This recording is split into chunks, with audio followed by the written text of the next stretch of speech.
Informação, debate, música. Está no ar. Censura Livre. Censura Livre.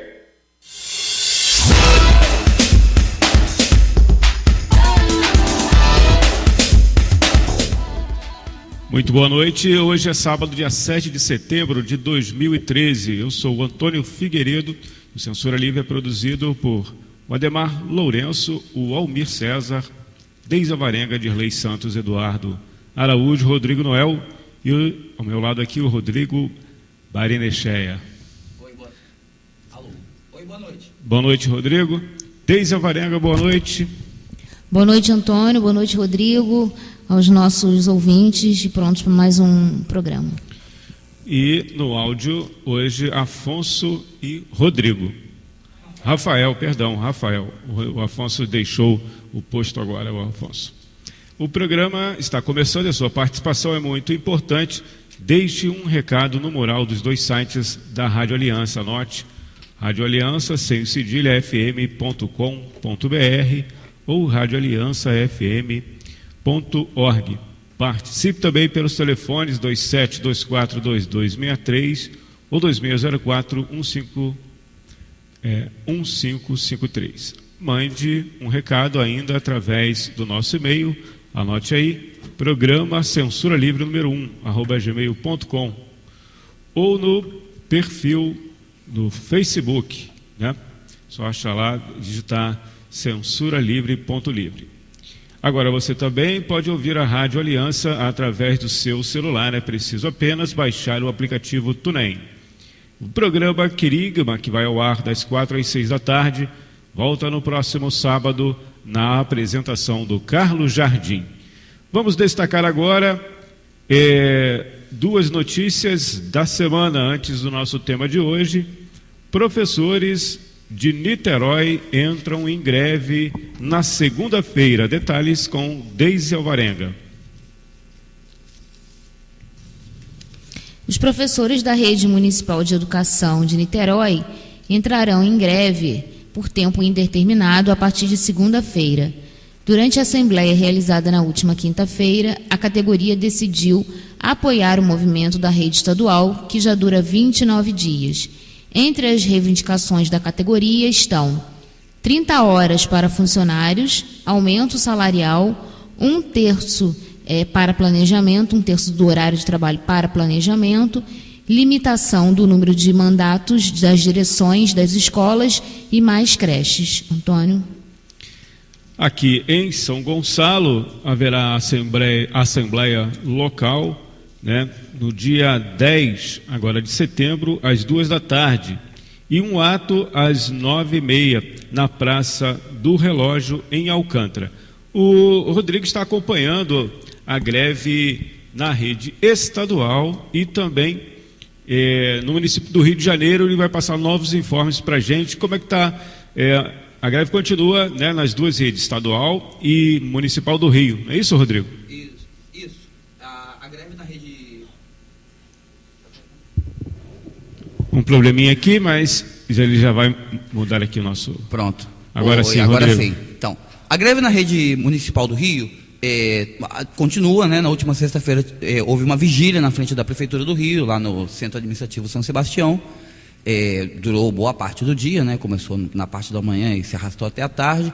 Enquanto isso, estava acontecendo uma audiência da direção do sindicato, do CEP, com o chefe da Casa Civil, o Pedro Paulo, com a secretária de Educação, Cláudia Costin, e a partir de um dado momento, com o próprio prefeito Eduardo Paes. Houve um avanço significativo na negociação. Merendeiras, na verdade, cozinheiras e o pessoal de apoio foi incluído na proposta anterior de aumento de 8%, então eles vão receber um aumento complementar de 5,6%, 5,7%.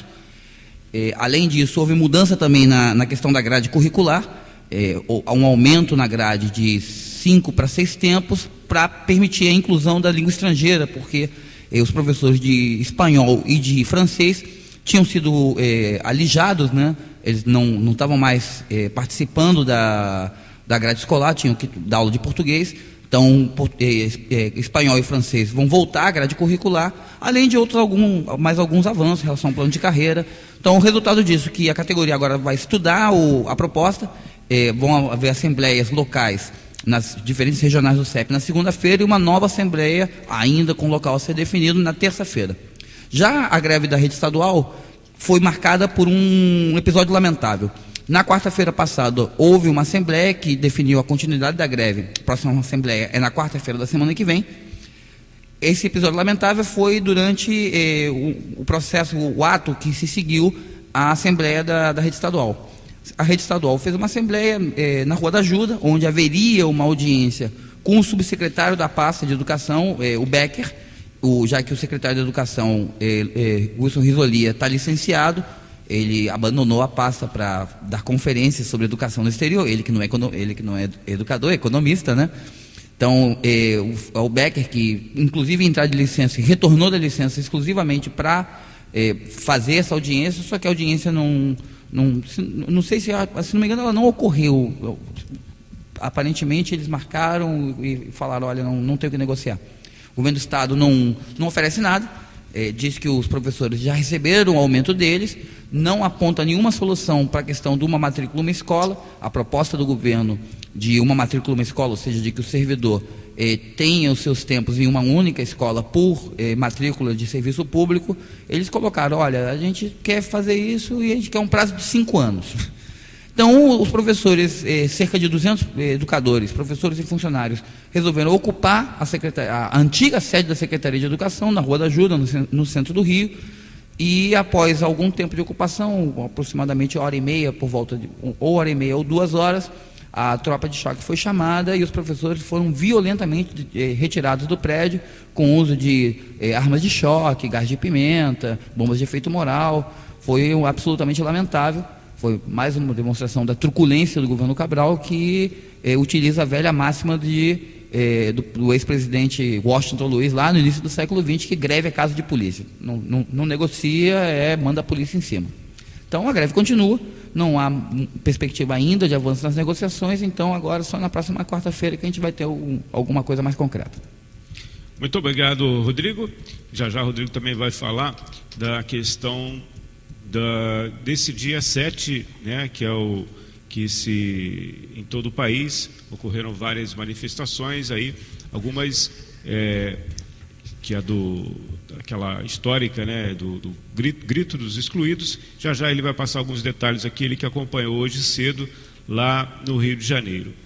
Vamos a mais uma notícia da semana.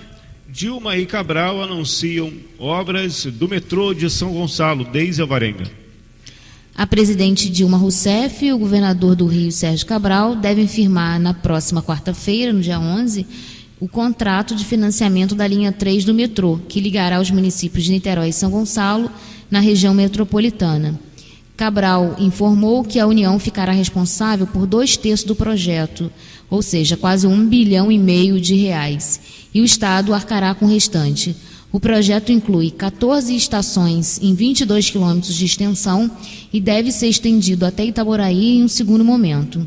Lembrando que, apesar do Sérgio Cabral ter divulgado isso na quinta-feira, e o vice-governador também, numa visita a São Gonçalo, a assessoria de imprensa do Palácio do Planalto, da presidente, não confirma. Rodrigo, me parece mais uma peça eleitoral do que realmente uma obra que possa sair do papel. Não, é uma comédia de erros isso aí.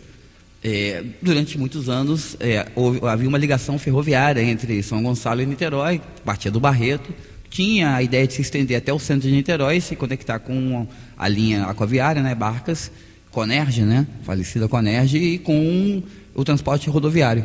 E que poderia se estender até Rio Bonito, havia rede, malha ferroviária para isso. Entretanto, mais do mesmo, né? A linha ferroviária foi deixada apodrecer, até que se destruiu. O governo do Estado aponta com mais essa obra, mas é um metrô que não é que leva no nada ao lugar algum, mas que não resolve o grande gargalo do transporte de passageiros, que é a ligação entre este lado de cá da Baía de Guanabara e o lado de lá. Então, enquanto não houver uma alternativa para o sistema de barcas e para a ponte Rio-Niterói, a coisa melhora, mas não resolve. Entretanto, a obra que deveria ser feita, ela é orçada, ela é absolutamente bilionária, porque ela envolveria um túnel por debaixo do fundo da Baía de Guanabara para conectar a malha do metrô que seria construída do lado de cá com a rede metroviária do Rio de Janeiro. Além disso, ainda temos um erro mais antigo do que esse, que foi quando da construção da ponte Rio-Niterói, que teve a previsão para transporte rodoviário, mas que, diferente de muitas pontes, por exemplo, em Nova York, no Japão, não fez a previsão para transporte ferroviário, por exemplo, ou de trem tradicional, trem urbano, ou de metrô.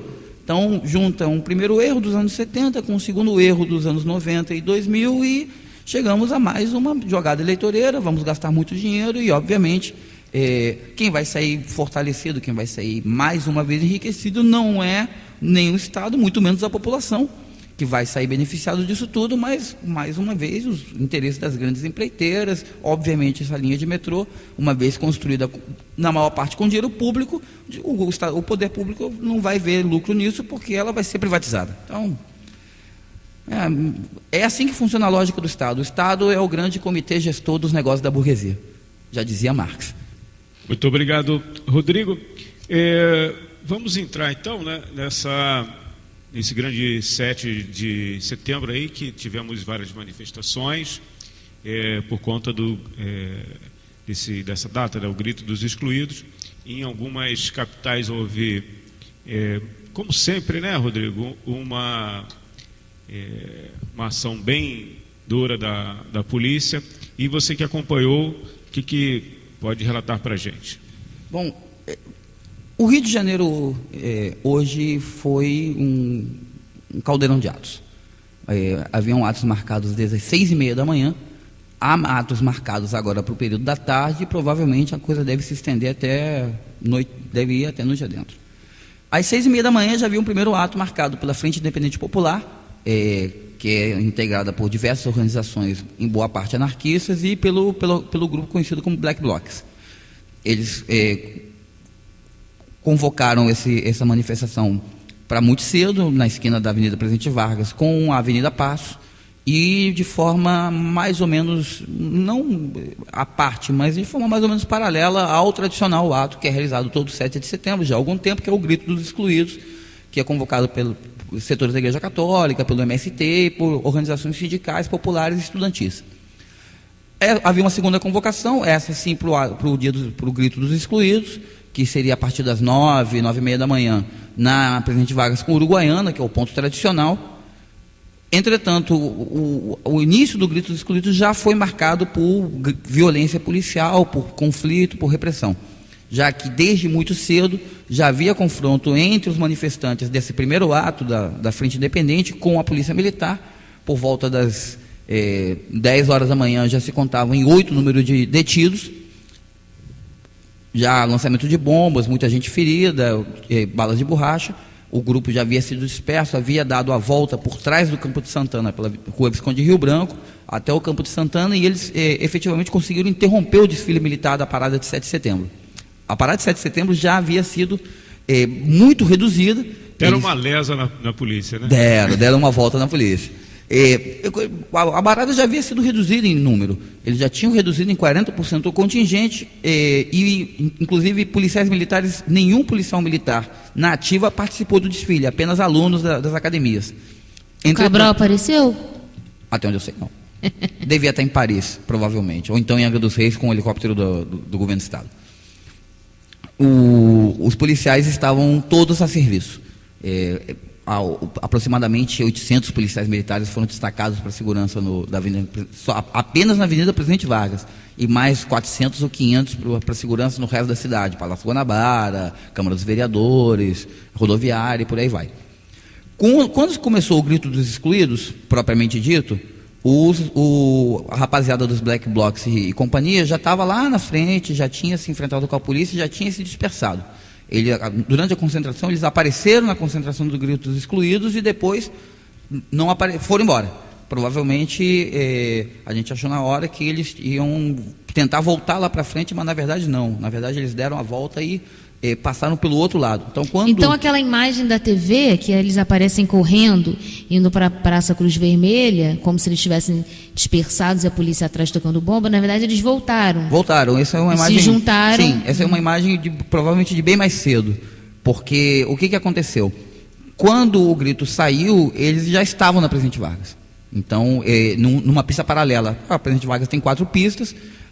O grito marchou pela pista central no sentido contrário, ou seja, no sentido centro, enquanto o pessoal de Black Blocs e anarquistas e a FIP marcharam pela pista central no sentido subúrbio, no sentido Zona Norte. Num dado momento, isso a coisa de um quarteirão do Campo de Santana, ou seja, muito próximo já ao Comando Militar do Leste, ao Palácio Duque de Caxias, já aconteceu um primeiro problema, porque passou o que a gente chama de alfanuméricos, ou seja, os policiais militares não identificados, eles não têm o seu nome, são identificados apenas por letras e números, e um grupo desses manifestantes, quando eles passavam no sentido contrário da marcha, eles foram atrás. Eu, inclusive, acho que isso foi uma imprudência da parte deles. Uma coisa é você se enfrentar contra a repressão, e o direito à autodefesa dos manifestantes é absolutamente legítimo. Outra coisa é você cutucar onça com vara curta. Sinceramente, eu acho isso bobagem. Então, eles foram atrás da polícia e a polícia voltou. Não deu muito em nada, mas já foi um primeiro episódio do que veio acontecer logo após. Porque quando nós chegamos ali na altura da Delegacia de Proteção à Criança e Adolescente, frente à Biblioteca Popular, quase chegando no Panteão, ou seja, no palanque principal, em frente ao Comando Militar do Leste. Se destacou um grupo desses rapazes, eu fiz uma filmagem nesse momento, um grupo desses rapazes se destacou e foi atacar a estátua do Caxias. E nesse momento a polícia respondeu com ferocidade. Começou com a prisão de um fotógrafo, o fotógrafo do jornal A Nova Democracia, que é ligado ao Movimento Estudantil Popular Revolucionário, o MEPR, que faz parte da FIP. Foi preso naquele momento, pelos relatos que eu ouvi, foi preso por ter lançado uma lata num policial militar. Então, já houve um primeiro momento de embate entre os manifestantes e a PM, foi preso. O que aconteceu nesse momento é que a polícia respondeu com bombas de efeito moral e principalmente com gás lacrimogêneo, mas não apenas contra os manifestantes da FIP, mas contra a passeata como um todo. Então, a outra coluna, formada pelo Movimento Sem Terra, pelo PSTU, pelo PCB, pela CTB, ou seja, pela Central de Trabalhadores Brasileiros, e pelo Movimento Popular, pelo Fórum de Lutas contra o aumento das passagens do Rio de Janeiro, atual apenas Fórum de Lutas do Rio de Janeiro, esse grupo recebeu uma chuva de bombas de gás lacrimogêneo, provocou a dispersão do ato. O ato, que começou com coisa de 3.000 pessoas e que chegou no auge a ter perto de 5.000, naquele momento se reduziu muito e teve que recuar. Quando os blocos foram minimamente dispersados, o comando do ato do Grito Excluídos foi negociar com a Polícia Militar e conseguiu abrir passagem. Então, abriu passagem para a marcha, que finalmente conseguiu terminar o ato lá onde sempre termina, na Estátua do Zumbi, já no Terreirão do Samba. Houve a fala das entidades do movimento popular, dos partidos políticos, e um pequeno grupo de manifestantes apareceu lá, queimou um daqueles sinalizadores de fumaça e queimou uma bandeira do Brasil, que pode estar correto politicamente, mas que para o Poder Judiciário e para a repressão é algo grave, porque é crime federal. Então, é uma coisa que muitas vezes vale a pena fazer, mas que tem que ser pensado de forma muito planejada, não é uma coisa que se faça levianamente, porque a chance de você dar sopa para a repressão é muito grande.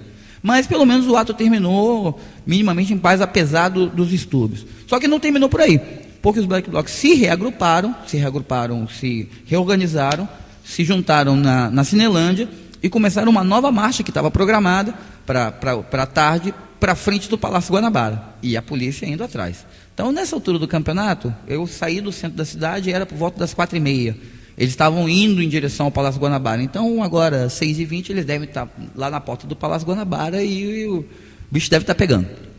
Nós vamos acompanhar aqui e traremos as informações aí ao longo da nossa programação aqui do programa do nosso Censura Livre. Muito obrigado, Rodrigo. Temos a nossa enquete.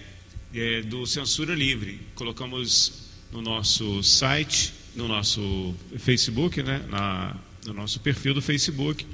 A pergunta é a seguinte: polêmico projeto de Dilma, o Mais Médicos minimiza o caos na saúde pública brasileira ou só serve para dividir a categoria e iludir a população?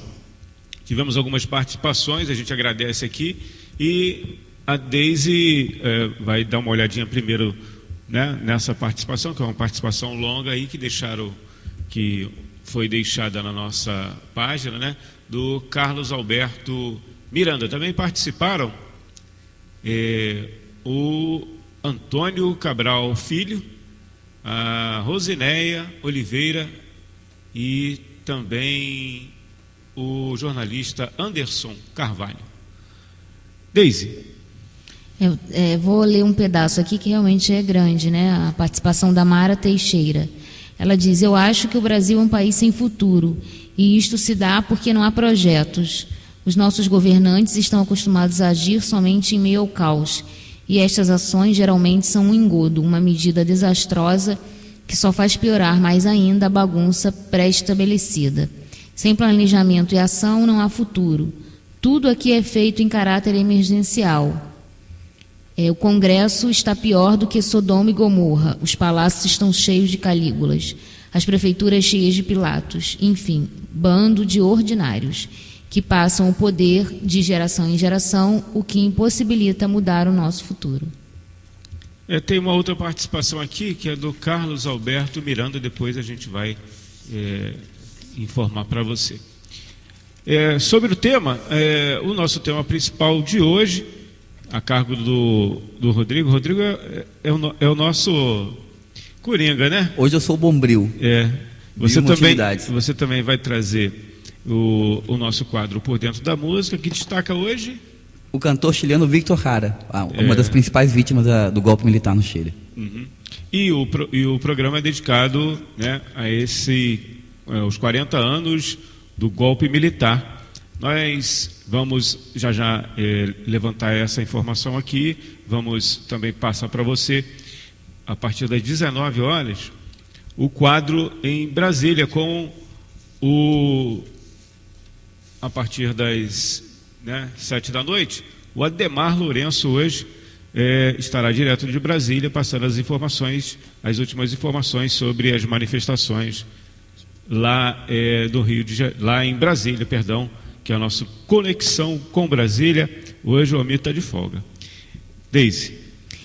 Só para registrar, né, dar uma notinha do lançamento do livro de crônicas Da Boca para Dentro. Vai ser na próxima quinta-feira, dia 12, no Centro Cultural Banco do Brasil, no centro do Rio, Rua 1º de Março, 66, a partir das 6 da tarde. A autora é a assistente social Johanna Sanfer, acho que é Sanfer, né? Ela é moradora de São Gonçalo e filho do diretor da CSP com Lutas e colaborador do Censura Livre, Heitor Fernandes. Então, lembrando, quem puder prestigiar, na próxima quinta-feira, dia 12, o lançamento do livro de crônicas da Johanna, no Centro Cultural Banco do Brasil, no centro do Rio, a partir das 6 da tarde. Rodrigo. Também hoje está circulando, né? Veio à luz o jornal Vozes das Comunidades, que todo ano é lançado, é resultado do trabalho dos alunos do curso de Comunicação Popular do Núcleo Piratininga de Comunicação, o NPC, que é dirigido pelo Vitor Gianotti, pela Cláudia Santiago. Então, teve contribuição dos alunos do curso, tanto com entrevistas quanto com fotos. Tem um texto meu, tem 2 textos meus, na verdade. Tem um texto do Dirley Santos, que é produtor do programa, um texto do Rodrigo Noel, que também é produtor, e um textinho do Eduardo Araújo. Então, tá em circulação. Depois a gente lá no Face do nosso programa, a gente larga lá um linkzinho para o pessoal ver. Tá certo, então. Vamos ao nosso intervalo? Vamos ao intervalo, antecipar aqui e voltaremos então com a segunda parte do programa e o início do tema de hoje, né? Que o tema é os 40 anos do golpe militar do Chile. Já a gente volta.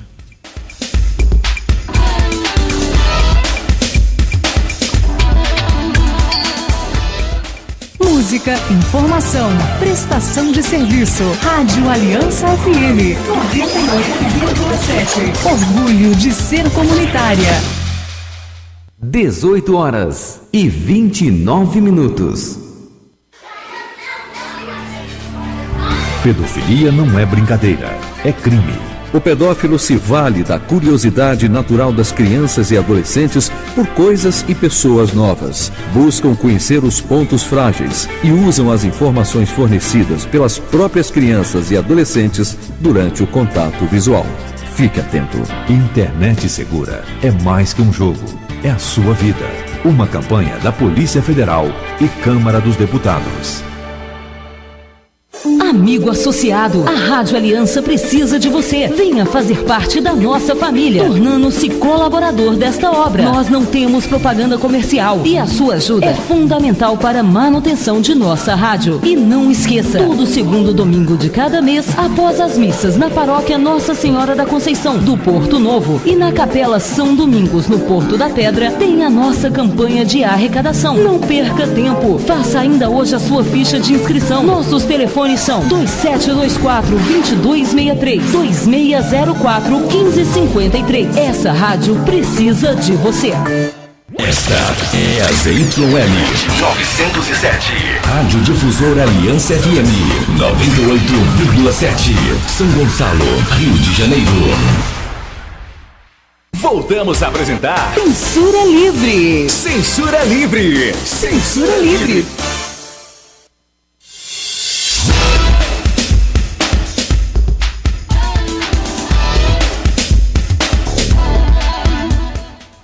Muito obrigado. Agora o Afonso voltou, né? A dupla está aí, Afonso e o Rafael. A campanha SOS Rádio Aliança continua. Ajude a manter essa importante emissora no ar. A querida Rádio Aliança FM completou 10 anos no último dia 20 de julho, mês 7. Como você sabe, a Rádio Aliança não tem anúncio, só apoio cultural. Sendo assim, ajude, colabore. O Edson Pereira e a Nilza Martins estarão no patronato e você pode procurá-los na igreja e deixar a sua contribuição para a rádio.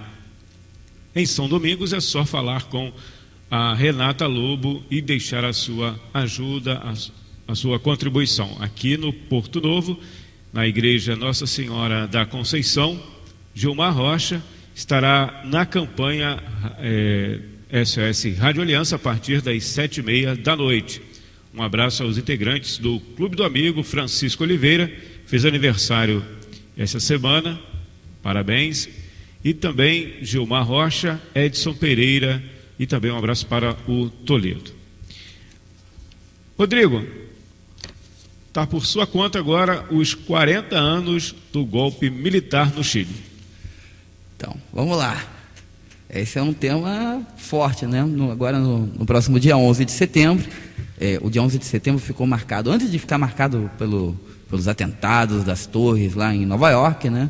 Em 2001, muito antes disso, o 11 de setembro já foi um dia trágico para a humanidade, porque agora esse ano completamos os 40 anos do golpe militar no Chile. O golpe militar no Chile de 11 de setembro de 1973 não foi o primeiro. Tivemos várias ditaduras militares na América Latina. O Brasil vivia uma ditadura militar desde 1964, mas podemos dizer que foi, ao mesmo tempo, o mais violento e o golpe mais que pegou mais fundo na consciência das pessoas. Tem que explicar por quê. O Chile vivia nos anos 70, no início da década de 70 do século passado, o Chile vivia uma experiência política absolutamente inédita no mundo, que foi a primeira tentativa de um governo eleito ir ao socialismo. Ou seja, quando o presidente que foi eleito em 70, Salvador Allende, que fazia parte de uma coalizão de partidos de esquerda, principalmente o Partido Comunista Chileno e o Partido Socialista, além de vários outros grupos, ele foi eleito com uma plataforma muito, muito clara. Estamos sendo eleitos porque a gente quer, pela via pacífica, pela via legal, levar o Chile ao socialismo. Ele já tinha tentado ser presidente por 4 vezes, desde 1952, e só na 4ª tentativa que ele foi eleito. Então, quando a gente fala isso, começam a aparecer as coincidências, porque desde 1989 que o Brasil tentou eleger um operário para presidente, um operário que prometia mudar o país, um operário que prometia criar uma nova época, e finalmente ele foi eleito. Só que aqui foi muito diferente do que aconteceu lá.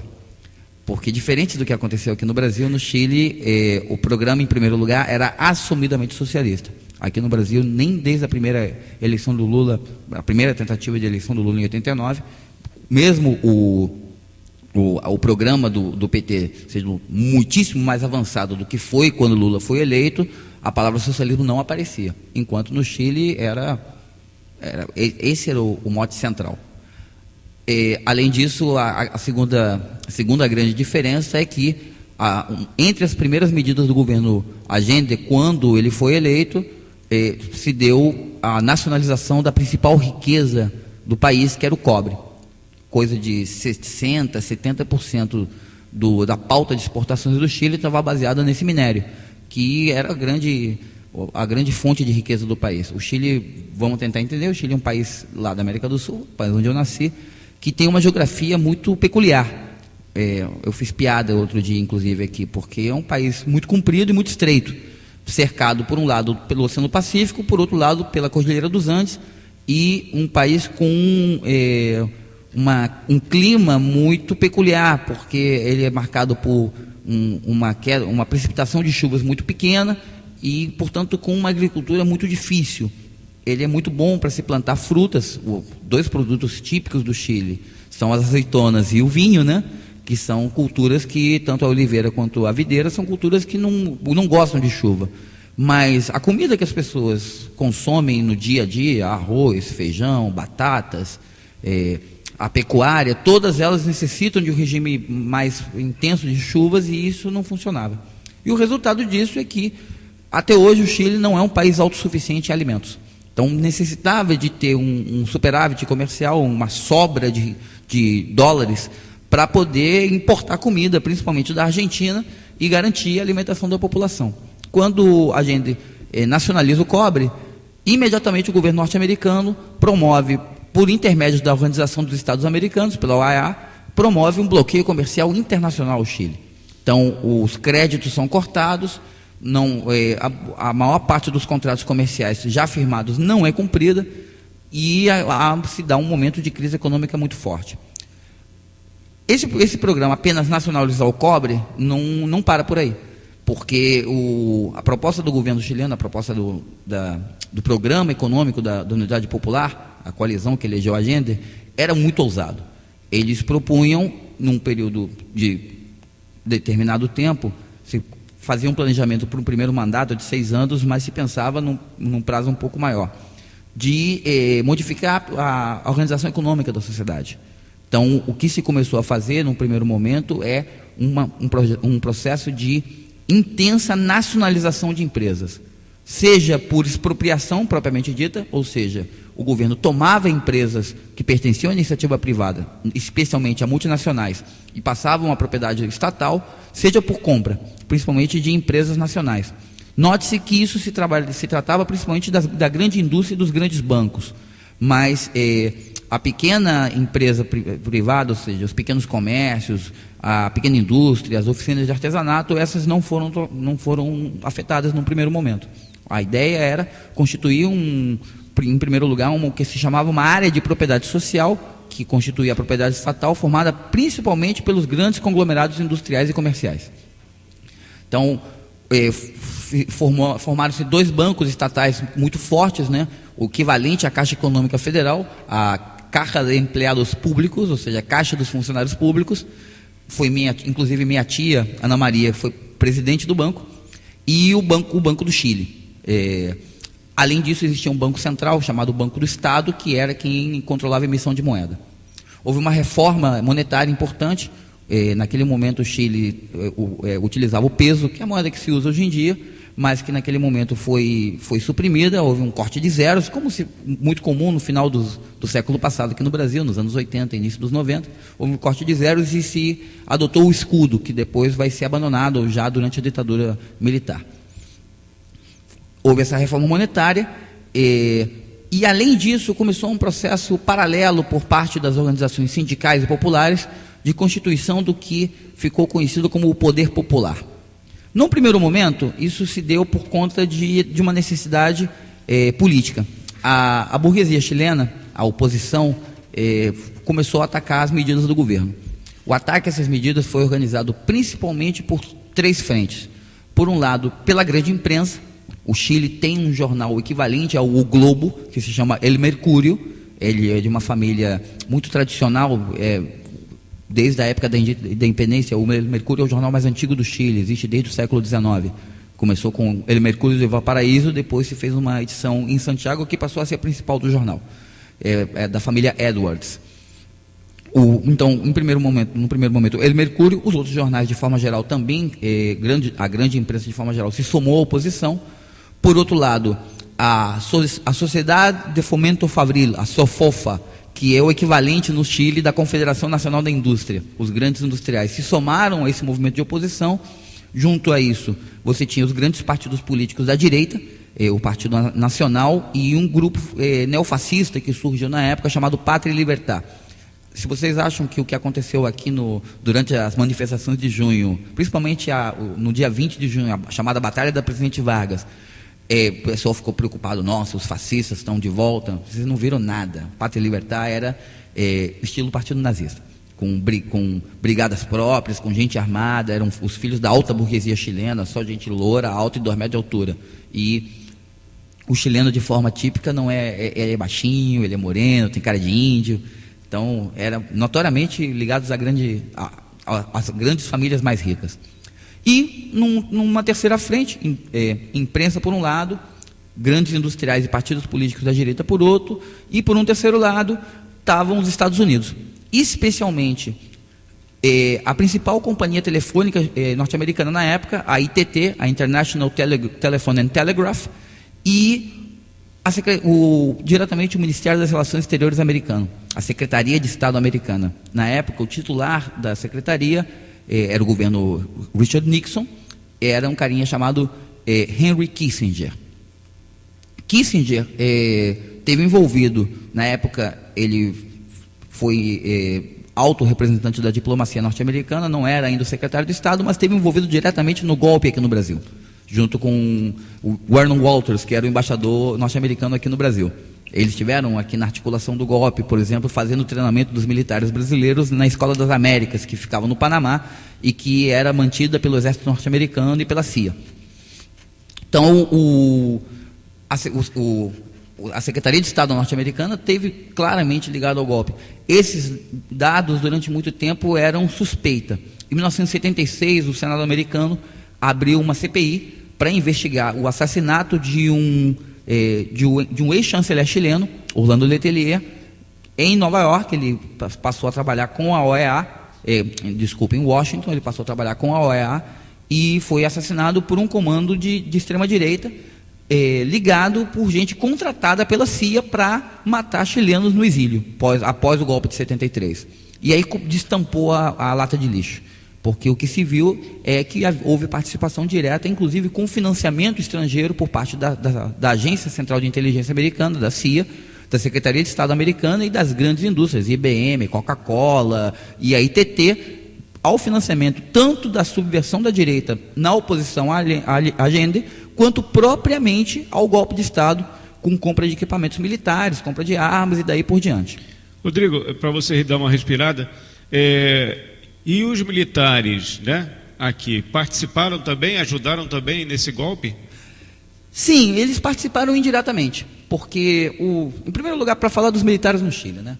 Por que um país como o Chile, que durante o século XX viveu apenas um período de semi-ditadura militar, o Chile em 1932 teve um golpe militar de esquerda, feito por um comodoro da marinha chilena chamado Marmaduke Grove, durou 32 dias, e um outro oficial do exército, o general Ibáñez del Campo, derrubou, fez um golpe parlamentar e se tornou presidente. Então, ditadura militar no Chile nunca houve. Isso em toda a sua história, desde a independência. E os militares chilenos, eles tinham uma tradição chamada de tradição constitucionalista. Existia uma doutrina dentro das Forças Armadas chilenas de respeito à institucionalidade legal, à Constituição, aos governos eleitos e assim por diante. Então, o governo anterior ao governo Allende, socialista e comunista, que foi o governo Eduardo Frei Montalva, pai do ex-presidente chileno Eduardo Frei Ruiz Tagle, que foi presidente há coisa de 3 mandatos atrás. Sebastião Pinheiro agora, a Michelle Bachelet anteriormente, antes dele, Eduardo Frei. O Eduardo Frei sofreu tentativas de golpe, ele que era de um partido de centro-direita, o Partido Democrata Cristão. E as Forças Armadas rapidamente se colocaram em defesa dele. Então, as Forças Armadas chilenas tinham essa tradição de respeito à legalidade. E essa tradição começou a ser rompida por interferência dos Estados Unidos. Os militares americanos faziam operações de espionagem dentro do Exército e das Forças Armadas chilenas, e muitos oficiais dessas Forças Armadas vinham para o Brasil para aprender técnicas de espionagem, contra-espionagem e o que a gente chama como um eufemismo, técnicas de interrogatório. Vamos traduzir em bom português? Tortura. Era para isso que os militares chilenos vinham para cá, para aprender a torturar. Há um outro elemento curioso, lamentável, triste, mas curioso. Durante a repressão à oposição à ditadura chilena nos anos 80, existia um caminhão que lançava jatos de água. No Chile, o Chile tem um senso de humor muito peculiar. O humor chileno é terrível, é humor negro. Então, as pessoas fazem piada da desgraça. Então, eles chamavam o caminhão lança-água de guanaco, que é um primo da lhama, um camelídeo.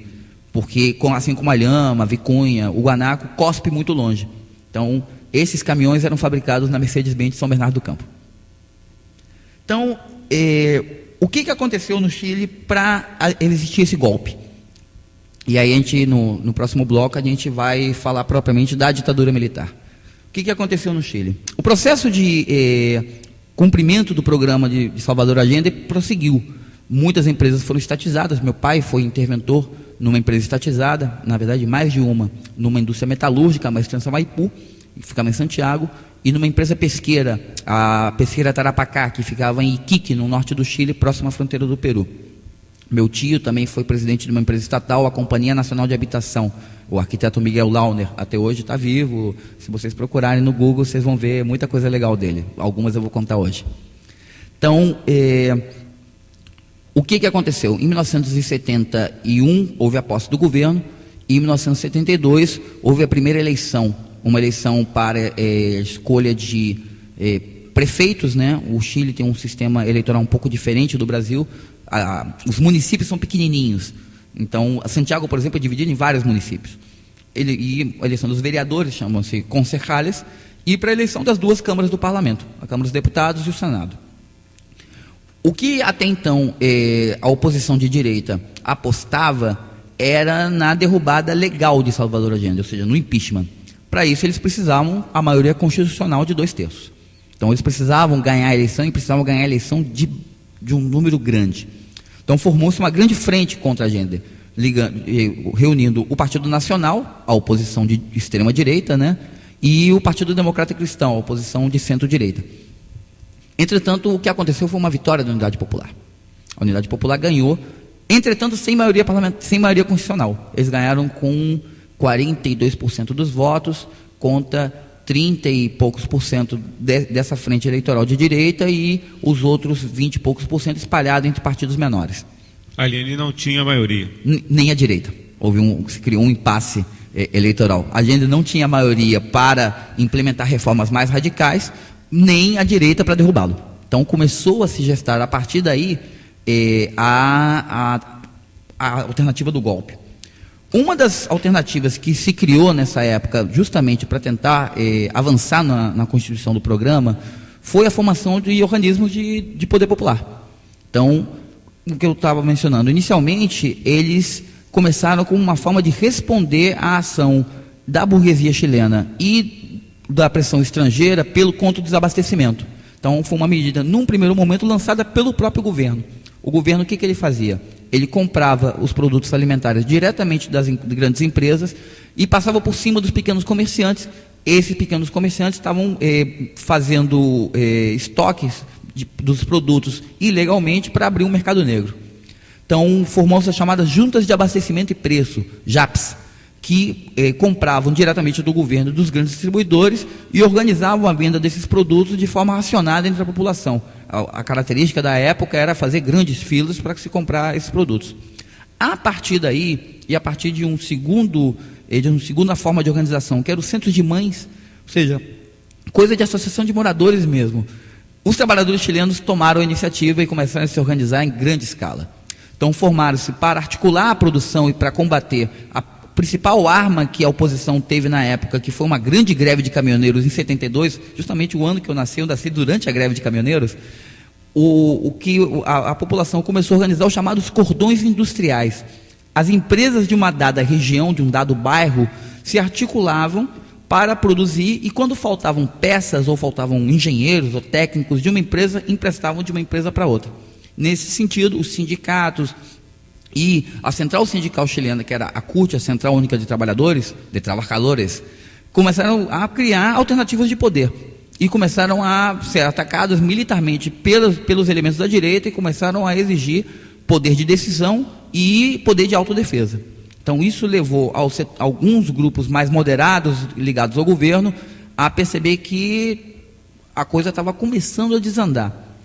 Allende, que apesar de fazer parte do partido mais à esquerda, outro elemento curioso, a gente normalmente quando fala em Partido Socialista e Partido Comunista, a gente acha que o Partido Comunista é mais radical e o Partido Socialista é mais moderado. No Chile é justamente o contrário. O Partido Socialista era o mais radical e os comunistas eram mais moderados. Entretanto, Allende fazia parte da ala moderada do Partido Socialista. Então, Allende, junto com o apoio do Partido Comunista, resolvem fazer uma reforma do gabinete e incorporam militares ligados ao comando do Exército, da Aeronáutica, da Marinha e da Polícia. A polícia no Chile é considerada uma quarta força armada, Carabineiros de Chile, são incorporados ao gabinete. Nesse momento, o ex-comandante do Exército, ele se torna ex-comandante do Exército, Carlos Prates se torna ministro do Interior, e surge na cena política o novo ministro do Exército, o general Augusto Pinochet. Ele vai ser um personagem importante nessa nossa história. Então, quando se dá a eleição e não há forma de se resolver esse impasse, então começa a se pensar, não tem outro jeito, vamos ter que fazer um golpe. Então começa a preparação, aproximadamente 300 milhões de dólares em valores da época, o que hoje em dia daria mais ou menos os 2 bilhões de dólares, são transferidos por meio de contas fantasma. O dinheiro sai dos Estados Unidos, vai parar no Partido Democrata Cristão Italiano, do Partido Democrata Cristão Italiano passa para a Igreja Católica em Roma, a Igreja Católica não toda, mas alguns bancos ligados à Igreja Católica em Roma. Esse dinheiro daqui passa para a Pontifícia Universidade Católica do Rio de Janeiro, da PUC do Rio de Janeiro vai para a PUC de Santiago do Chile, e da PUC de Santiago do Chile esse dinheiro vai parar na mão da direita, para compra de armamento, para treinamento militar dos golpistas e para começar a preparar o golpe propriamente dito. Você está ligado aqui no programa Censura Livre. Estamos com o Rodrigo, que é professor, né? E também nosso colaborador aqui do quadro Por Dentro da Música. Ele está narrando aqui os 40 anos, né? Uma hora e pouca para narrar 40 anos. Nossa. A história do golpe, né? Os 40 anos do golpe militar no Chile, ele que é chileno. Tem alguma participação, Deise? Não, por enquanto não. Pessoas curtindo aqui, mas não tem nenhuma participação. Só o comentário da enquete. Depois ele vai comentar também a enquete, né? Sim. Santa Exploração. Também tem um outro comentário aí, você pode falar então, por gentileza? Assim, resumidamente também, que estava extenso, né? Aí eu resumi, do Carlos Alberto Miranda. Lembra pra gente o tema da enquete primeiro, né? Qual é a pergunta mesmo? O nosso tema da enquete de hoje, que nós postamos no nosso perfil, no Facebook, é o seguinte: Polêmico projeto de Dilma, o Mais Médicos minimiza o caos na saúde pública brasileira ou só serve para dividir a categoria e iludir a população? Então, o Carlos Alberto Miranda, ele diz: acho uma tremenda politicagem, sem contar a safadeza de escravizar os médicos cubanos. Antônio. Também vamos ouvir depois, né, após o nosso intervalo aí, o nosso Rodrigo falando sobre essa enquete também. Rodrigo.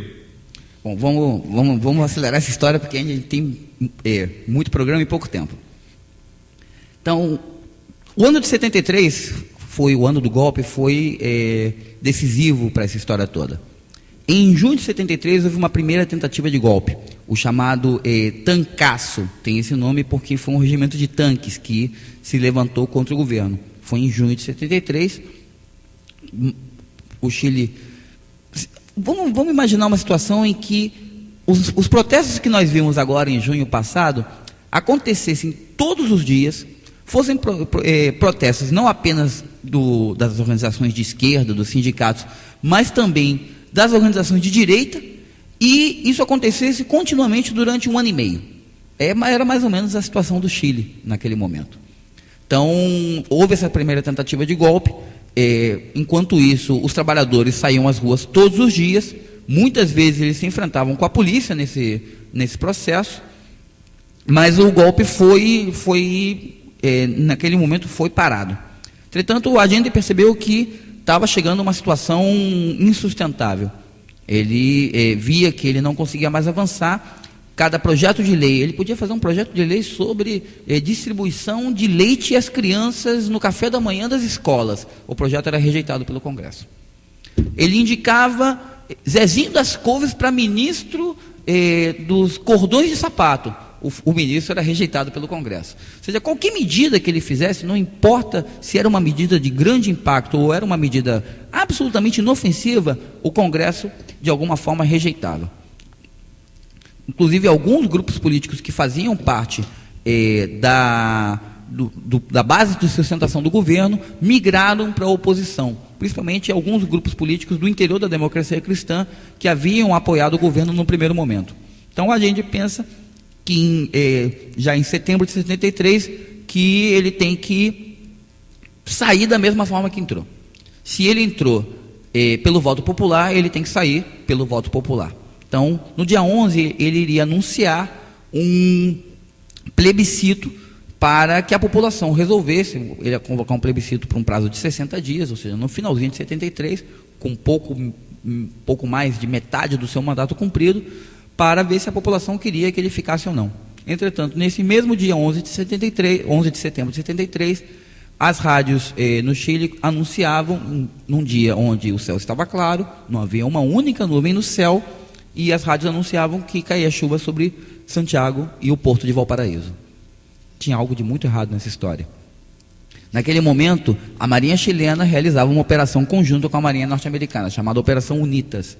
E o Chove sobre Santiago, que virou inclusive um filme lançado nos anos 70, o Chove sobre Santiago foi a senha dada pelas rádios para o início do golpe. Então, dentro dos quartéis, os elementos golpistas organizavam a tropa, perguntavam quem estava a favor do governo, e quem dizia que estava a favor do governo era imediatamente preso, e dependendo da patente do que tivesse feito no momento de responder, poderia ser fuzilado imediatamente. O Palácio de La Moneda foi cercado, e o resto eu conto daqui a pouco, porque está na hora do intervalo.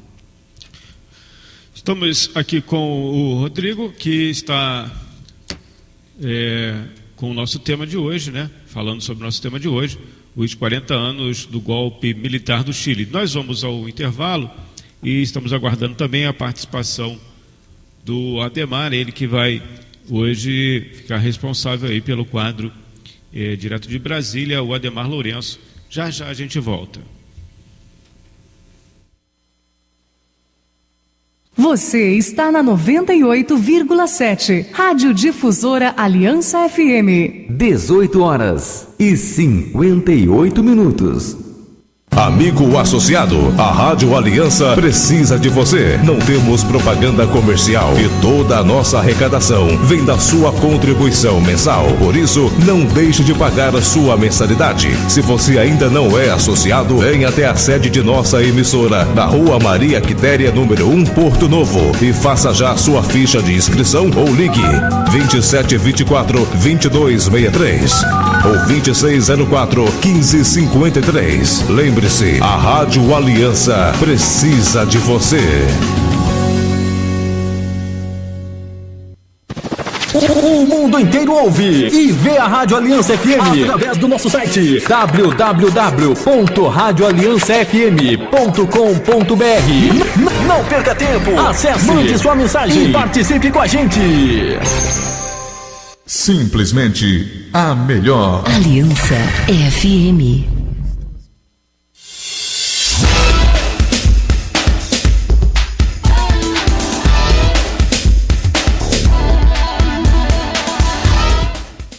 Muito obrigado, Afonso. Vamos dar uma paradinha aqui no nosso tema para falar direto de Brasília com o Ademar Lourenço, que está na linha. Ademar, boa noite. Boa noite ouvintes da Rádio Aliança. Eu sou Ademar Lourenço, sou jornalista aqui em Brasília e hoje, dia 7 de setembro, teve uma manifestação aqui que, de certa forma, mudou um pouco o que seria o desfile do dia 7 de setembro. Só para ter um exemplo, a presidente da República, ela ficou com medo do desfile. Ela chegou a não ter a participação que ela previu em ter dentro do desfile, e a manifestação ela acabou, de certa forma, demonstrando as denúncias de corrupção, né, recente que teve desde junho, agora das grandes manifestações que teve aqui em Brasília.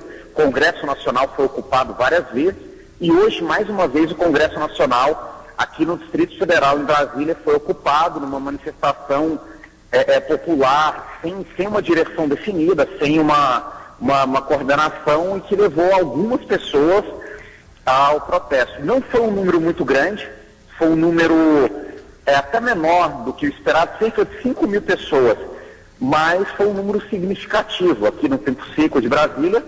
E além da manifestação pela manhã, à tarde, no jogo Brasil e Austrália, um grupo de pessoas tentou furar o bloqueio policial antes do jogo e também fez uma manifestação. Teve um confronto com a polícia, gás lacrimogêneo, truculência da polícia, mas os manifestantes não conseguiram invadir a área do jogo como tentaram, mas de qualquer forma foi uma manifestação significativa e mostra que o espírito de junho, das primeiras grandes manifestações aqui de junho, continua ativo aqui em Brasília e que futuramente ainda vão ter mais manifestações aqui em Brasília, assim como tiveram em junho.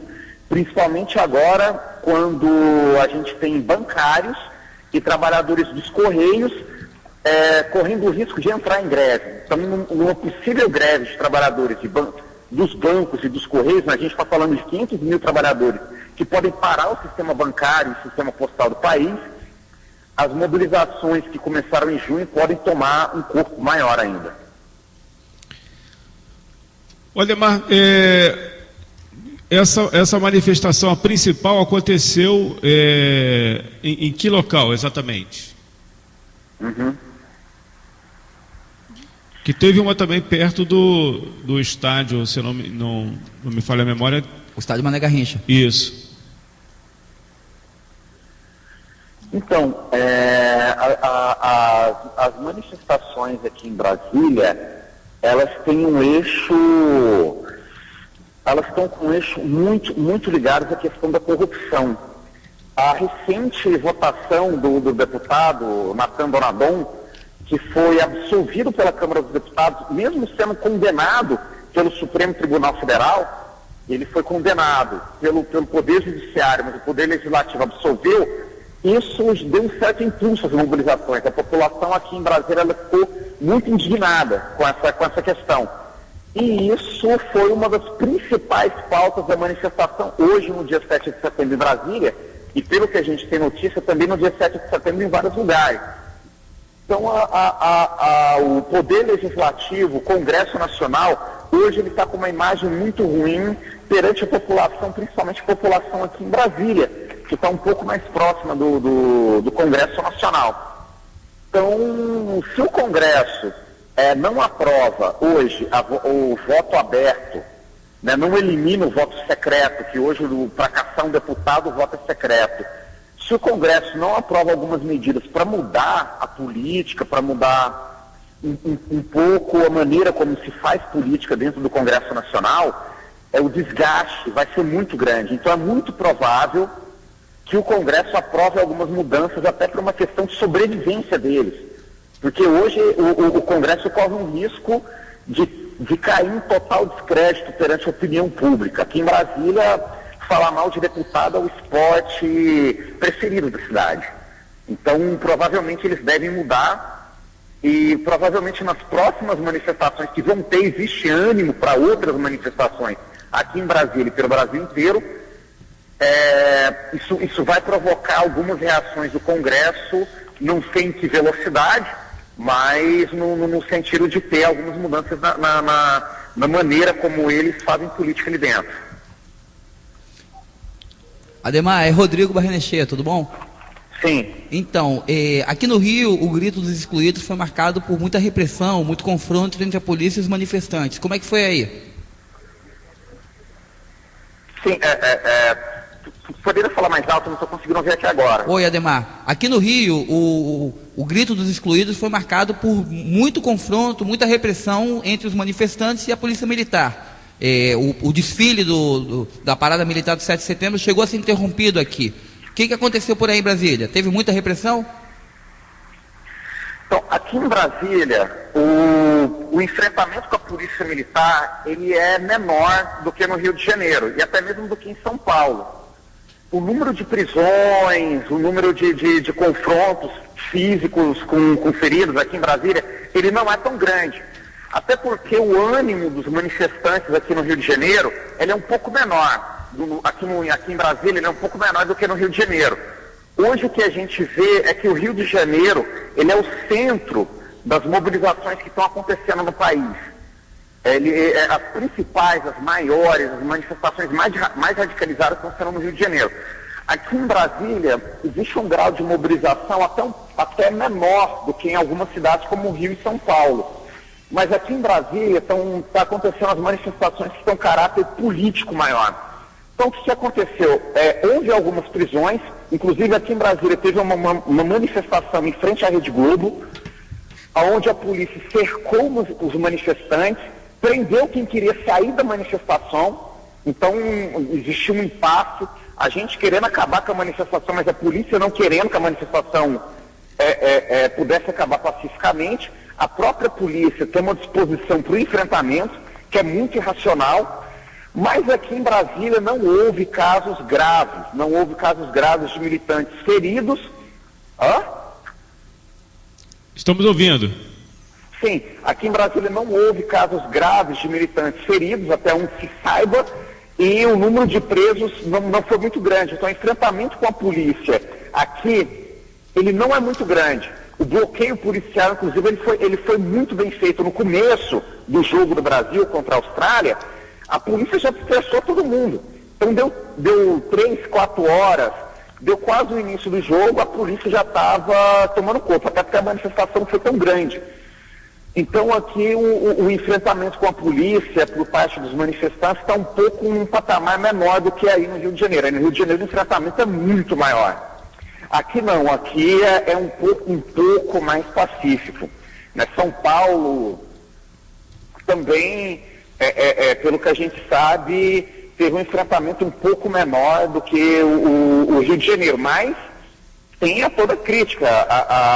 Aqui em Brasília se pede muito a desmilitarização da Polícia Militar, a Polícia Militar deixar de ser um corpo ligado ao Exército, ser um corpo ligado à questão da segurança pública, como é na maioria dos países, inclusive, e a crítica, como aí no Rio de Janeiro tem a campanha Cadê o Amarildo? No país inteiro tem milhares de amarildos desaparecidos pela questão da violência policial, que, enfim, somada a outras questões, a polícia está sendo questionada enquanto corpo que faz a segurança pública. Hoje, as pessoas estão vendo que a polícia, em vários casos, ela está sendo um corpo que defende o Estado, o governo, contra a população, e não um grupo que defende a população. Então, o questionamento com a polícia aí no Rio de Janeiro também está acontecendo aqui em Brasília. Ok, Ademar Lourenço é jornalista, está direto de Brasília. Queríamos agradecer aqui a sua participação, deixar um abraço forte também para o Almir César Filho e para você fazer a sua consideração final. Obrigado, o pessoal do programa Censura Livre. Sou Ademar, aqui de Brasília. Toda semana eu e o nosso colega Almir César está sempre passando as informações direto aqui da capital federal. Boa noite os ouvintes do programa Censura Livre, boa noite os colegas aí de São Gonçalo, e semana que vem vamos estar trazendo aí mais informação direto aqui da capital federal. Muito obrigado. Nós que agradecemos, Ademar. Um abraço. Abraço. Ouvimos aí, direto de Brasília, o Ademar Lourenço, passando as informações sobre as manifestações desse 7 de setembro na capital federal. Vamos retomar aqui o nosso quadro principal, o destaque, os 40 anos do golpe militar no Chile. Deise, tem uma informação? Tem 2 recadinhos aqui só para passar, agora eu consegui uma internetzinha melhor aqui. Então estão ligadinhos aí no programa, os nossos amigos, o Dirley Santos e o Eduardo Araújo, postaram aqui no site da rádio. Dirley diz: na escuta aqui do Rio, golpe no Chile, Cabral ditador, 2 países e uma mesma história, de autoritarismo, mas também de lutas. E o Eduardo Araújo manda um abraço para você, Antônio, e também diz que está lá no Rio, ouvindo a gente pela internet. Um abraço aí para o Dirley Santos, e o Eduardo Araújo também tem um recado aqui, mandando um abraço a todos, do meu xará, o Antônio Cabral Filho. Rodrigo. Então, vamos continuar agora mais um pedacinho dessa história. Ainda tem o Poder da Música, hoje especial sobre música chilena da época do pré-golpe, né? Isso. Então, aconteceu o golpe de 73, o golpe aconteceu, e aí vamos colocar as responsabilidades. O governo Allende, por não preparar... vamos falar a verdade, o que estava acontecendo no Chile não foi apenas um governo para mudar o país... Não foi uma coisa bonitinha, sem medo de ser feliz. Não foi nada disso. Diferente do que aconteceu no Brasil vem acontecendo no Brasil nos últimos 13 anos, onde se diz que há um governo popular, mas na verdade o que a gente tem é um governo ligado aos grandes interesses do capital, das grandes corporações, dos grandes bancos e por aí vai. O que aconteceu no Chile foi um processo revolucionário, que ultrapassou os limites da legalidade e ultrapassou os limites do próprio programa da Unidade Popular. Então, o que a gente entende, que eu entendo, sou historiador de profissão, estudei muito o assunto, o que eu entendo é que houve um gênio que foi retirado da lâmpada mágica e que o Aladim da história, que era gênio, não soube colocar o gênio de volta, vamos dizer assim. E não quis colocar o gênio de volta da forma correta. Não soube fazer os pedidos ao gênio, né? Então, houve uma revolução e a população não estava preparada para esse processo revolucionário, não estava armada, não houve a organização de organismos de poder paralelo ao Estado para que, num dado momento, essa revolução se consumasse e a legalidade fosse ultrapassada e uma nova forma de organização do poder, do governo do Estado, viesse à tona, como aconteceu em Cuba em 59, como aconteceu na Rússia em 1917, ou na China em 49. Então, o que a gente pode dizer é que o Chile de 73 é uma revolução abortada, e abortada da pior maneira possível, porque foi como eu comentei no início, o golpe chileno teve essas 2 características. Mexeu muito com a consciência das pessoas, porque as pessoas viam o Chile como um exemplo, e na verdade tinham que ver como um exemplo do que era um exemplo do que poderia dar certo, o socialismo pela via democrática, e o exemplo na verdade é de que não se faz omelete sem quebrar ovos, ou seja, não se dá para pensar em socialismo sem uma revolução, e não se dá para fazer uma revolução sem violência revolucionária. O resultado disso é que o golpe do Chile foi, na história política da América Latina, o golpe mais violento da história. Tivemos 2 estádios, um ginásio equivalente ao Maracanãzinho, que é o Estádio Chile, e o Estádio Nacional do Chile, construído em 1962 para a Copa do Mundo. Tivemos os 2 estádios, num triste episódio, tomados de prisioneiros políticos. Então vocês imaginem 10 mil pessoas, 5 mil pessoas num ginásio e mais 30 mil pessoas num estádio de futebol, aguardando prisão, aguardando o seu destino. Foi nessa daí que o meu tio, Miguel Launer, escapou da morte. Ele estava numa fila, junto com altos funcionários do governo. Ele era funcionário do 2º escalão do governo, apenas abaixo dos ministros. E era membro do Comitê Central do Partido Comunista Chileno na época. Ele estava aguardando numa fila entre os que iam morrer agora e os que iam morrer daqui a pouco. Então, quem estava separando a fila era um oficial do Exército que conhecia meu tio muito bem e que provavelmente ia mandá-lo para a fila dos que iam morrer imediatamente. Quando chegou a vez dele, o telefone tocou, chamaram lá o capitão, e o capitão foi chamado e colocaram um cabo qualquer. Meu tio fez a cara de rapaz mais bonzinho do mundo e ele foi mandado para o grupo dos que iam morrer depois. Então, o resultado disso é que ele foi preso, foi levado para o extremo sul do Chile, para a Patagônia, para uma ilha chamada Dawson, que fica lá perto do Círculo Polar Ártico, junto com o 1º escalão do governo. O 1º escalão não podia morrer, porque isso ia gerar um escândalo internacional de proporções ainda maiores do que estava acontecendo. Tirando o governo norte-americano e o Estado de Israel, curiosamente, naquele momento o Conselho de Segurança da ONU recebeu protestos violentíssimos contra o golpe militar no Chile. Claro que o Brasil não participou desses protestos. Na época o governo militar brasileiro estava vigente, então eles ficaram caladinhos. Estavam apoiando o golpe. Estavam apoiando o golpe, mas não podiam dizer abertamente que estavam apoiando o golpe, por questões diplomáticas, mas ficaram caladinhos. Mas na época a União Soviética, o governo francês, o governo inglês, o governo venezuelano, o governo do México, claro, Cuba, né? Protestaram violentamente contra o golpe no Conselho de Segurança da ONU. Eram parte membros efetivos, parte membros provisórios do Conselho, e os Estados Unidos e Israel, que eram os Estados Unidos membro permanente, Israel era membro temporário, colocaram seu poder de veto, e o protesto foi abafado. Inclusive, curiosamente, no ano anterior, em 72, a Assembleia Geral da ONU normalmente sempre começa com o Brasil, e volta e meia o Brasil dentro do noticiário diplomático é a bola da vez, porque como é o primeiro a discursar, acaba dando o tom dos discursos na Assembleia Geral da ONU. Mas em 72 o governo chileno deu a tônica. Salvador Allende foi acompanhado pela imprensa do mundo inteiro. Então o golpe se deu e começou um processo de repressão violentíssima. Existe um número oficial que eleva o número de mortos durante o golpe chileno a 4.500 mortos, e o número de refugiados políticos a aproximadamente 250 mil refugiados. Então, o número de mortos, sinceramente, eu considero subestimado. Apesar de que eu conversei com várias pessoas nesses anos todos sobre esse número, eles todos me confirmaram, não, é isso mesmo, é isso mesmo. Eu, sinceramente, não acredito. Eu acredito que o número de mortos tenha chegado a cerca de 10 mil.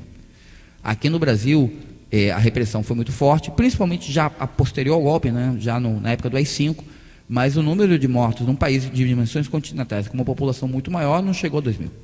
Mesmo contando com guerrilha do Araguaia, Caparaó, assassinatos diversos de líderes sindicais, mas a gente aqui conta os mártires, a gente sabe o nome dos nossos mártires, não é? Manuel Fiel Filho, Rubens Paiva, Vladimir Herzog. Lá as pessoas não fazem essa conta. As pessoas escolhem alguém para ser o mártir do golpe. Salvador Allende, Victor Jara, que a gente vai ouvir um pouquinho dele daqui a pouco, mas o número é muito grande. E o que caracterizou o golpe foi o número de refugiados políticos. Minha tia conseguiu asilo político na embaixada dinamarquesa. Meu tio ficou preso durante 3 anos durante 2 anos lá no extremo sul, na Patagônia, depois durante mais um ano no principal campo de torturas da ditadura chilena, a prisão de 4 Álamos, e vários parentes foram exilados políticos. A minha própria família só não teve que pedir asilo político porque um grande amigo, na verdade o irmão de uma grande amiga da minha mãe, conseguiu a ficha da minha mãe no exército chileno. Minha mãe era alta funcionária pública na época, era ligada ao reitor de uma das principais universidades, que era socialista, Henrique Kirber. Conseguiu a ficha, virou para a minha mãe, rasgou a ficha na cara dela e falou: pula fora, antes que te prendam. Então, foi assim que, especialmente a minha família não teve que pedir asilo político, mas o círculo de amizades da minha família e dos principais partidos, todos tiveram que, de alguma forma, sair do país utilizando vias diplomáticas. Deise. A gente tem um recado aqui do Francisco Oliveira, né, nosso diretor aqui da rádio, e ele diz: excelente programa, uma aula de história numa data em que tem tudo a ver. Não podemos esquecer de presos políticos que foram concretados nos muros. Essa foi a ditadura mais brava, né, na América do Sul. Rodrigo. Então, vamos adiantar aqui o finalzinho desse trecho para a gente ir por dentro da música, né? A gente vai falar agora na continuação sobre o processo de resistência, mas para ficar claro para os ouvintes, a ditadura chilena foi a mais feroz de todas. O governo chileno aprendeu bem a lição com o exército norte-americano, com a CIA, com as forças armadas aqui no Brasil, aprendeu bem a lição e superou os mestres. Então,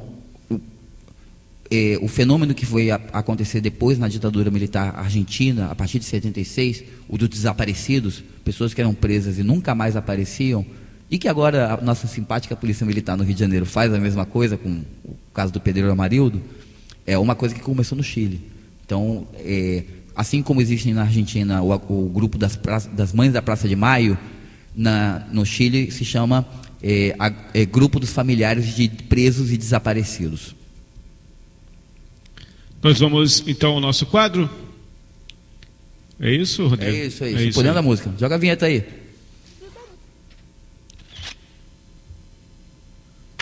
Por dentro da música. Bom, hoje o Rodrigo vai destacar provavelmente a maior figura da música chilena nesse período dos anos 70, chamado Víctor Jara. Bom, vamos lá. O Víctor Jara, a gente tem que falar rapidinho que a gente tem tempo, né? O rádio é a ditadura do tempo. Víctor Jara foi um compositor, cantor, diretor de teatro, bailarino e militante político, e provavelmente o mais importante da história do Chile. A gente pode colocar que são 4 as figuras fundamentais, mestres na cultura chilena no século XX. A Prêmio Nobel de Literatura de 1928, Gabriela Mistral, poetisa. O Prêmio Nobel de Literatura de 72, Pablo Neruda. A folclorista chilena Violeta Parra, vai ser tema do Por Dentro da Música, provavelmente da semana que vem. E o Víctor Jara. Ele nasceu muito pobre, de família camponesa, de um povoado perto de Santiago, no Chile, chamado... cadê? Tem que olhar aqui a nossa cola, né? Chamado Lonquén. Veio muito jovem para morar na cidade grande, veio morar em Santiago, foi morar numa favela e ingressou no seminário, ia ser padre, por incompatibilidade de gênio, não foi nem uma questão política, foi porque ele era um rebelde, desde jovem. Ele acabou saindo do seminário, entrou para a escola de teatro da Universidade do Chile, acabou entrando num espetáculo de folclore como dançarino, começou a compor músicas em cima disso e começou a se apresentar num bar que existe até hoje, que foi aberto pelos filhos da Violeta Parra, a Isabel e o Ángel Parra, chamado, vamos traduzir em português, o Sítio dos Parra, ou seja, em espanhol, La Peña de los Parra. Começou a se apresentar e começou a fazer um grande sucesso. Santiago é uma cidade muito menor, então, vamos dizer assim, o correio de boca a boca corre com uma velocidade bem maior do que correria numa cidade muito grande. Se vocês pensarem a população do Grande Rio, contando Niterói, São Gonçalo, Caxias, Nova Iguaçu, é a população do país inteiro. Então, Santiago do Chile tem tem a população um pouco maior que a de, vamos dizer assim, Nova Iguaçu do que de Caxias reunidas. Então, é uma cidade muito menor. Então, o boca a boca corre muito rápido. Ele acabou ficando muito conhecido, foi convidado a gravar, inicialmente com a Odeon, e posteriormente o Partido Comunista Chileno, na verdade a Juventude Comunista Chilena, abriu um selo chamado DICAP, Discoteca do Cantor Popular. E ele começou a gravar por aí. Então, as músicas folclóricas ligadas à pesquisa folclórica mais tradicional no Chile, ele lançava pela Odeon, e as músicas comprometidas, ou seja, engajadas, ele lançava pela DICAP. O Victor Jara vai ser a principal figura de um movimento artístico chamado a Nova Canção Chilena, que combinava a pesquisa folclórica dos ritmos tradicionais, tanto chilenos quanto andinos, com uma estética e uma temática nas letras ligadas às questões populares, ao comprometimento com a luta revolucionária. Eram claramente assumidos de esquerda. Então, vários desses grupos eram ligados ao Partido Socialista, ao Partido Comunista, ou a um grupo da extrema esquerda chilena chamado Movimento da Esquerda Revolucionária, o MIR. Um dos bambambãs da Nova Canção Chilena, Patrício Mans, era militante do MIR. O cara era militante comunista. Então, a primeira musiquinha que a gente vai escutar, a gente já está separado o trechinho, foi gravada em 71, num disco chamado O Direito de Viver em Paz, El Derecho de Vivir em Paz, chama-se Oração para um Lavrador, Plegária a um Lavrador. É construída com a forma de uma oração, mas incita o trabalhador a construir o seu próprio futuro e a pegar em armas para construir a revolução.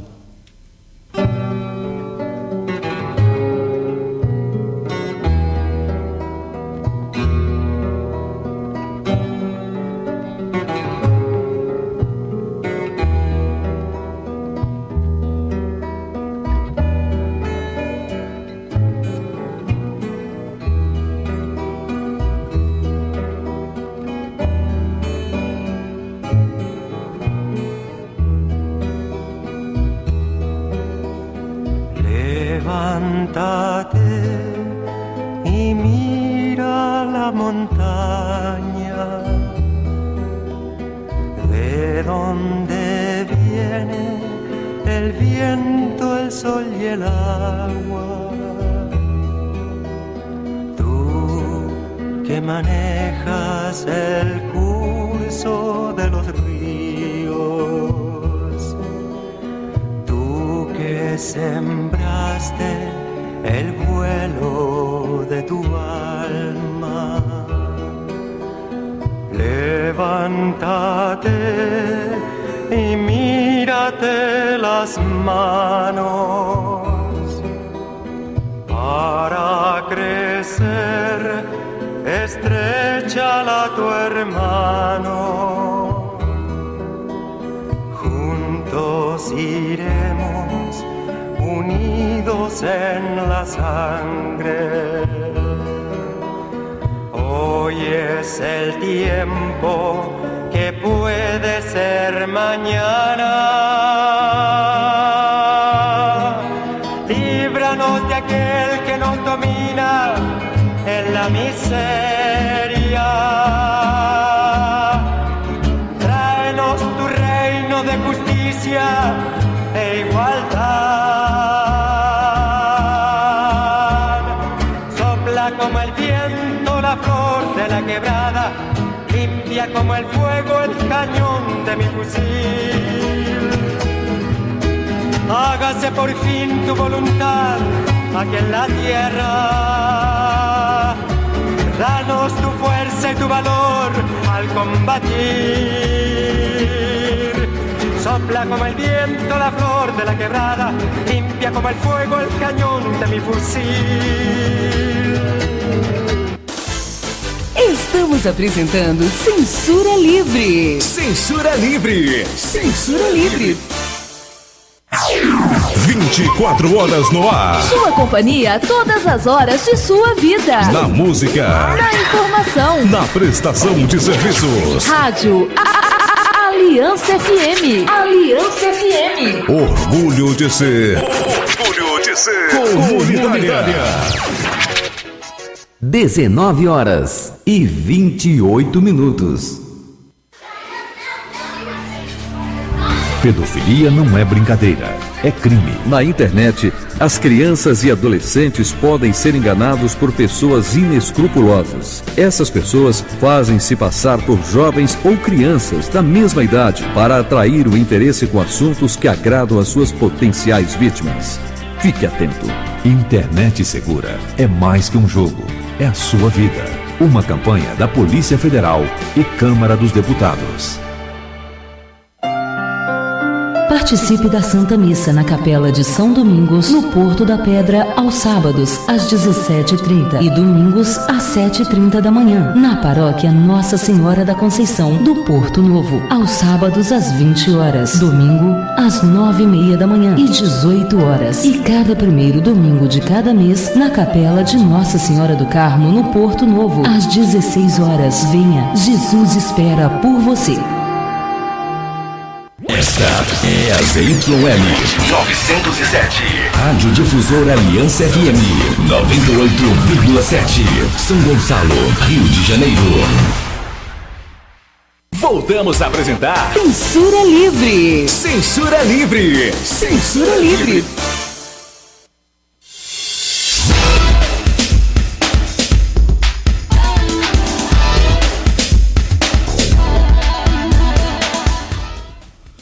Muito obrigado, Afonso, e também ao nosso Rafael. A hora certa é 19h30, não é isso, Afonso? 19h30, não é isso? 31 agora. Não, porque a hora foi informada errada. O relógio da rádio estava 2 minutos atrasado, adiantado, sei lá. Sou péssimo com essas coisas. Bom, a foto do Rodrigo já está na nossa página do Facebook, né? O Rodrigo também depois vai falar um pouquinho como ele chegou até aqui, né? Ele está falando aqui pra gente, explicando como é que foi o golpe, né? Os 40 anos do golpe militar. Tem uma informação aí, Rodrigo? Sim, seria importante também a gente divulgar, Deise. É o programa Caminhos da Reportagem da TVE, que agora é TV Brasil, também vai abordar esse tema dos 40 anos do golpe militar no Chile, na próxima quinta-feira, a partir das 10 da noite. Então, quem quiser saber mais um pouquinho também, né? Esse programa Caminhos da Reportagem, que é muito bom, da TV Brasil, na próxima quinta-feira, a partir das 10 da noite. Sim, também tem uma série de eventos já programados sobre o assunto. Vamos ter um evento, se não me engano, deixa eu ver aqui, se não me engano, no sábado que vem, vai ser lá na Lapa. Vai ser uma série de debates aqui. No sábado, dia 14, a partir das 15 horas, no Botequim Vaca Atolada, lá na Lapa. Vai ser um colóquio chamado Democracia e Poder Popular, vai centrar na questão do Chile. Vai ter a presença do professor Mauro Iazzi, da UFRJ, além de... Vamos lá, tem que abrir aqui. Além da professora Virgínia Fontes, da Universidade Federal Fluminense, que foi minha professora na universidade, do professor José Paulo Neto, né, professor emérito da FRJ e da Escola de Serviço Social, e do professor Jaime Osorio, que ele é da Universidade Autônoma Metropolitana de Xochimilco, no México. Então, além disso, vão haver apresentações artísticas, de dança, tudo ligado aos 40 anos do golpe. No Chile, a gente fala comemoração dos 40 anos. E aí as pessoas podem estranhar, mas está comemorando o quê? É porque é de memorar, ou seja, lembrar-se. Porque, assim como na Alemanha, durante a questão, o período da Segunda Guerra Mundial, tivemos a questão do nazismo, e até hoje na Alemanha se faz um dia para se lembrar do Holocausto e se lembrar do horror nazista. Ditaduras como a do Chile, da Argentina, do Brasil ou mesmo do Paraguai, de Stroessner, a gente nunca mais pode esquecer para que não aconteça de novo. E, na minha opinião, evitar que aconteça o que diz aqui na imprensa, os jornalões, né, que aqui no nosso país, né, sem comparar com a ditadura militar no Chile, a nossa aqui, né, civil-militar, como dizem mais, algumas pessoas dizem há pouco tempo, para que alguns jornalões não digam que foi uma ditadura branda. Né? Não, aqui não foi ditadura branda, não. A de lá pode ter sido mais dura, mas a daqui não foi nada mole. Rodrigo. Então, vamos lá, vamos continuar com a nossa história para a gente entender agora a segunda parte, né? O que aconteceu com o Chile após a ditadura? Bom, em primeiro lugar, o governo Pinochet, nosso personagem sinistro da história, porque ele começou como um defensor da democracia e da Constituição e acabou sendo a grande cabeça por trás do golpe. Ele, segundo contam várias histórias, né, relatadas pela imprensa e por historiadores, ele teria relutado muito em participar do golpe. O golpe tinha sido pensado principalmente pelos comandantes da Marinha e das Forças Armadas, o Comodoro Arturo Toribio Merino e o Brigadeiro Gustavo Leite. No Chile a gente fala em general das Forças Armadas. Eles tinham pensado o golpe anteriormente, junto com a Embaixada Americana e com representantes das grandes empresas, do Jornal Mercúrio, Eduardo Frei, do Partido Democrata Cristão, Arthur Alessandri, pelo Partido Nacional. Todos estavam bolando o golpe, e da mesma forma como aconteceu aqui no Brasil, com a UDN e o governo militar dizendo, não, a gente vai derrubar o Goulart e depois vai convocar eleições e vamos entregar o poder aos civis. Aconteceu a mesma coisa. Nos bastidores, o poder foi prometido aos civis depois de uma eleição, e não foi nada disso que aconteceu. De 73 até 88, até 89, ou seja, durante quase 16 anos, o Chile teve sob o governo férreo e feroz e tirânico do general Augusto Pinochet. Muitos torturados, né? Muitos mortos. Houve um episódio absolutamente sinistro nessa história, que foi a chamada Caravana da Morte, onde um grupo do alto comando do Exército, a bordo de um helicóptero militar Puma, saiu do extremo norte do Chile, da cidade de Arica, e foi indo em direção ao sul e visitando cada uma das grandes cidades, prendendo prefeitos, vereadores, líderes sindicais, estudantis, realizando julgamentos sumários em tribunais militares, condenando à morte as pessoas por alta traição e fuzilando-as imediatamente, isso após sessões de tortura onde confissões eram arrancadas.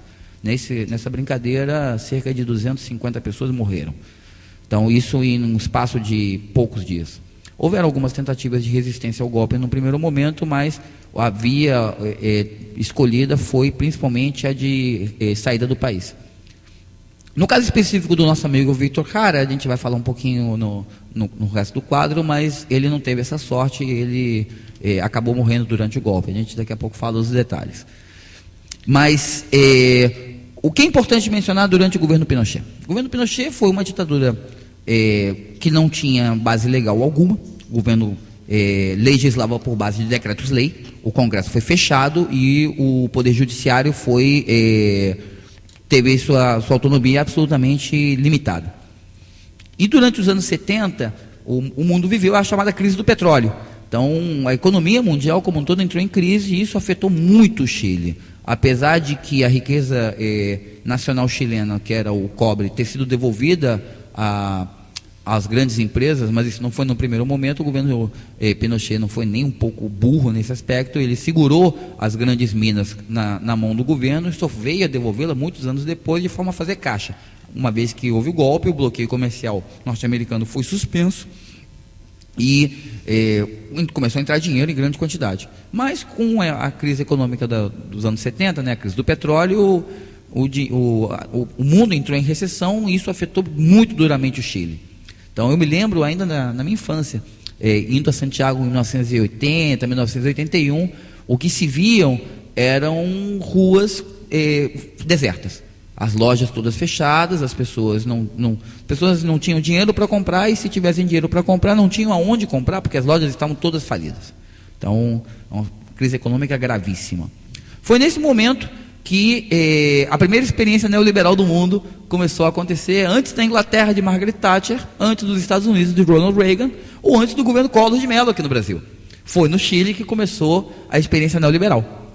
Quais são os princípios básicos? O princípio básico número 1, o Estado não pode ter empresas. Então, vamos vender tudo. Tudo quanto é possível. Inclusive, até coisas que as pessoas não julgariam vender.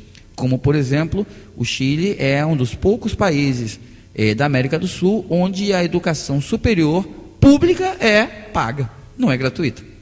Então, você vai para a universidade privada, tudo bem, você aceita pagar. Mas você faz o vestibular para a universidade pública e você também tem que pagar. Então, por isso, muitos dos estudantes vêm estudar no Brasil. Vêm buscar as universidades brasileiras, não apenas por conta da qualidade, que há problemas, é discutível, mas pelo fato das universidades públicas serem públicas, né? Isso é uma coisa importante a se mencionar. Serem gratuitas aqui no Brasil. No Chile, o modelo econômico de lá foi no sentido contrário.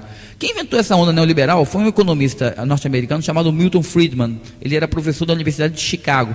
E vários dos seus alunos foram ao Chile dar treinamento aos tecnocratas que geriam a parte econômica do governo.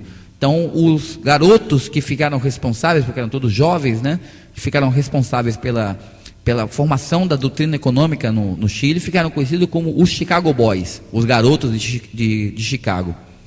E eles partiam desse primeiro princípio: privatiza tudo, até o que você não imagina privatizar, você privatiza. E segundo, a economia tem uma vocação. Isso é importante falar porque o governo petista nos últimos 13 anos tem trilhado esse caminho perigoso. Então, a economia brasileira vem se desindustrializando, o Brasil vem deixando de produzir bens industriais ou de realizar importação substitutiva a industrialização substitutiva de importações, e vem, na verdade, se especializando em exportar minério e comida, principalmente soja, milho e carne bovina, e ferro, carvão nem tanto, mas ferro e minérios específicos, né, tório, urânio e daí por diante, mas o ferro é o principal. E o petróleo. O Brasil é um exportador de petróleo, importador de gasolina e exportador de petróleo. No caso do Chile, a vocação principal era o cobre, mas os Chicago Boys descobriram uma segunda vocação, que era a produção de frutas.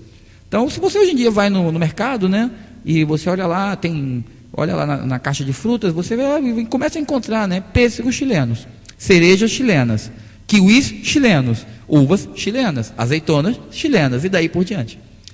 Isso levou a uma desindustrialização do país. O Chile, que nos anos 70 tinha, se não me engano, 4 montadores de automóveis, no início dos anos 80 já não tinha mais nenhuma.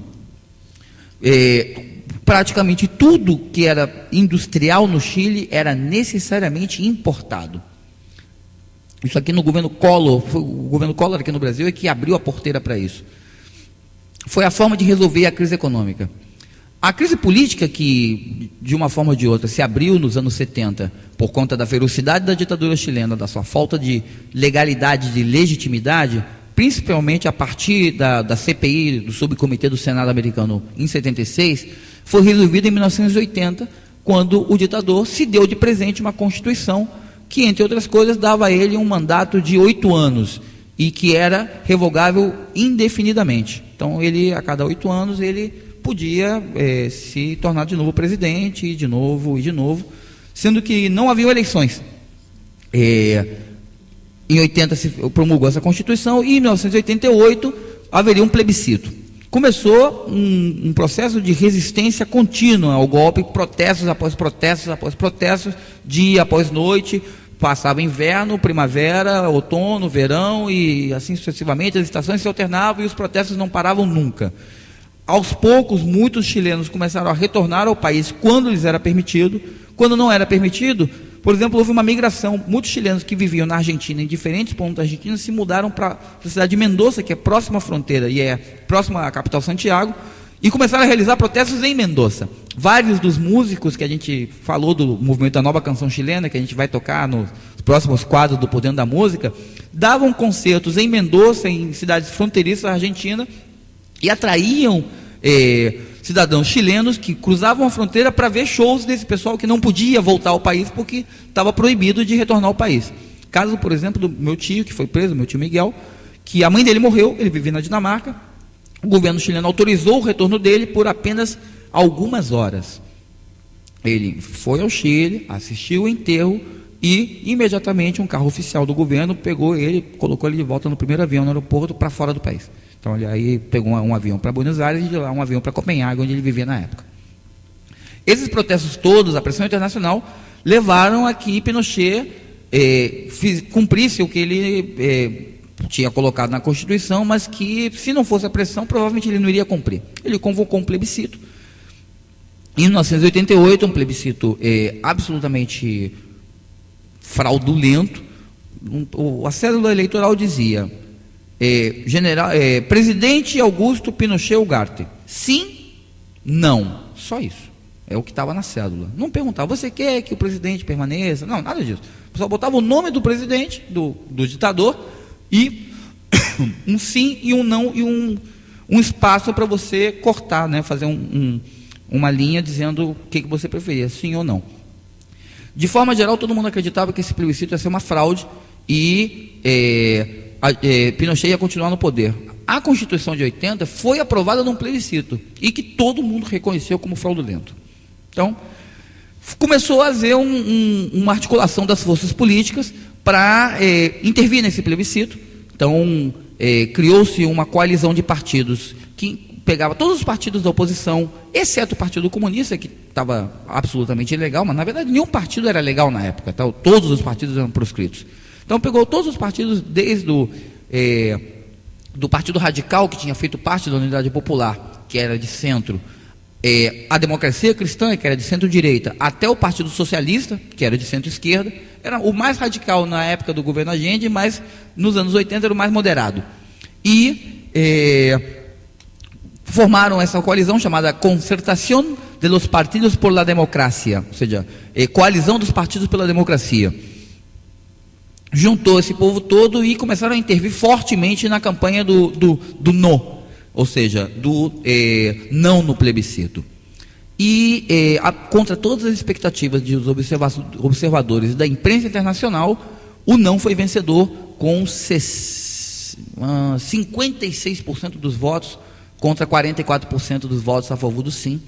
Pinochet teve que deixar o poder, mas ele havia preparado uma saída gloriosa. Ele havia colocado uma cláusula na Constituição dizendo que ele, e apenas ele, ao deixar o poder, se tornaria automaticamente comandante em chefe das Forças Armadas. E assim foi até 1992. Quando ele deixasse de ser comandante das Forças Armadas, ele, como presidente, assim como todos os outros presidentes posteriores a ele, seriam automaticamente senadores vitalícios e não eleitos. Ou seja, o cara deixa de ser presidente, é senador automaticamente, sem ser eleito, e seria senador para o resto da vida. Pinochet é senador vitalício durante algum tempo. É claro que a oposição não deixava ele em paz, até que finalmente ele, já idoso, deixou de ser senador, foi à Inglaterra, havia uma ordem de prisão contra ele, ele foi preso, ficou 2 anos na Inglaterra, finalmente retornou ao Chile depois de uma outra ordem de prisão na Argentina, na Espanha, o juiz Baltasar Garzón, e no Chile, após retornou, cumpriu prisão, acabou retornando, dizendo que estava muito mal de saúde. Foi uma grande piada, porque foi o chamado milagre de Lázaro. Ele na Inglaterra ele estava muito mal, estava muito doente, na cadeira de rodas, não conseguia se levantar, muito fraco. Ele soltou do avião em Santiago do Chile, foi trazido numa cadeira de rodas, e assim que a cadeira de rodas tocou o chão, empurraram ele 5 metros, ele levantou e saiu andando. Depois ele, numa entrevista, disse que era o ar chileno que estava fazendo muito bem a ele, por isso que ele estava bem de saúde. Uma mentira danada, né? Até que finalmente, que esteja descansando nos confins do inferno, ele veio a falecer. Mas o que garantiu o fim da ditadura e a transição democrática no Chile, só os últimos 2 pontos que eu tenho para comentar, esse é um deles, não foi a Constituição chilena, por mais fraudulenta e antidemocrática que seja, e por incrível que pareça, em vigor até hoje. Nunca se fez uma Assembleia Nacional Constituinte no Chile para acabar com essa aberração que é a Constituição de 80. O que garantiu não foi a Constituição, foi as lutas populares, os trabalhadores, os estudantes, os militantes, as organizações sociais que, depois de luta após luta, conseguiram criar um clima para que o governo Pinochet não fraudasse o plebiscito, ou a fraude não fosse o suficiente para que a vontade pelo fim da ditadura se expressasse nas urnas. Esse é o primeiro ponto. O segundo ponto que a gente tem para mencionar é essa lição do que foi esse golpe e do que foi a ditadura mais feroz da América Latina nesses anos todos. E de qual é o resultado disso? Após o fim da ditadura, começou a vir o castigo. O castigo demorou, mas veio. A primeira tentativa de castigo foi ainda durante a ditadura. Foi um atentado terrorista patrocinado pelo Frente Patriótico Manuel Rodrigues, que era uma dissidência do PC chileno, que por muito pouco não pegou o cara. Eles explodiram uma ponte quando o carro tinha acabado de passar e tentaram pegá-lo a tiros, e Pinochet escapou do atentado porque a porta do carro era blindada. Mas morreram vários em volta. Mas depois disso o castigo veio. Vários dos principais dirigentes dos órgãos de repressão do Estado chileno acabaram sendo presos. Nem todo mundo foi preso ainda há processos, ainda há muito que se investigar, ainda há muito que se desvendar, mas, vamos dizer assim, o chefe dos torturadores, o Heinrich Himmler chileno, chamava Manuel Contreras, foi o cara que organizou os atentados contra o ex-chanceler Orlando Letelier em Washington, contra o ex-dirigente da Democracia Cristã, Bernardo Leighton, em Roma, e o atentado que assassinou o ex-comandante das Forças Armadas, Carlos Prats, que havia sido ministro do gabinete de Allende, em Buenos Aires. O Manuel Contreras, o chefe primeiro da Direção Nacional de Informações, depois da Central Nacional de Informações, que eram os órgãos da repressão, onde tinha tortura. Ele finalmente foi levado a julgamento e foi preso. Ele e muitos outros torturadores acabaram presos. Então, essa é uma lição que a gente aqui está demorando a seguir. Nós temos muita gente ainda solta, muito malandro ainda para entrar na cadeia, e a gente está perdendo tempo. E, mais uma vez, lições da história chilena, né?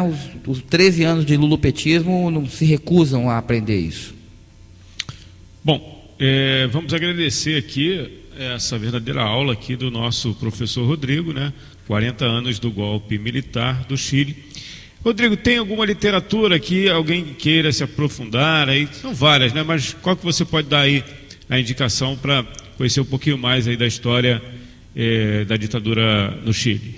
Olha, tem um livro da Patrícia Verdugo, saiu recentemente, coisa de uns 3 ou 4 anos atrás, eu não consigo me lembrar do nome, mas se não me engano, é o Golpe Militar no Chile. Agora não me vem na cabeça a editora. E tem o livro do Carlos Altamirano, Chile 1973, 1970-73, Anatomia de uma Derrota, que é sobre o governo Allende e as razões do golpe militar no Chile. Mas a literatura que fala sobre o governo Allende e a ditadura militar no Chile é bastante vasta, então tem bastante coisa para pesquisar. Ok, queria agradecer também aqui ao Eduardo, do nosso programa, que ele postou aqui um link lá do nosso destaque hoje, né, o Vitor, né? Ele postou aqui no Facebook, eu joguei também na página ele postou no meu pessoal, né, Antônio Figueiredo, e eu reproduzi do programa Censura Livre. Vamos então à segunda parte? Vamos terminar com isso. Vamos fechar com essa história aí do nosso amigo Victor Cara. Então, por dentro da música. Então, vamos lá, vamos com as duas próximas músicas. Victor, então, estava muito comprometido com o governo Allende, com a proposta de via chilena ao socialismo, né, de alcançar o socialismo pela via legal e democrática. Ele, apesar de apostar no potencial revolucionário do povo chileno, ele também pensava num futuro diferente para o país. Então, a segunda música que a gente tem para ouvir, Abre la Ventana, ou seja, Abre a Janela, ele narra para um personagem fictício, Maria, qual seria essa perspectiva de futuro, de um mundo melhor, de um mundo de prosperidade, de um mundo de abundância, que seria alcançado a partir do socialismo.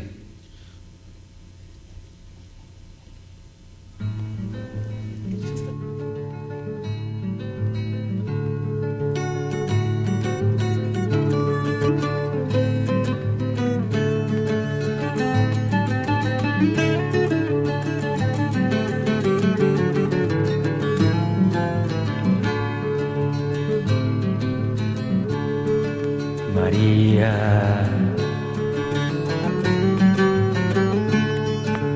abre la ventana y deja que el sol alumbre por todos los rincones de tu casa.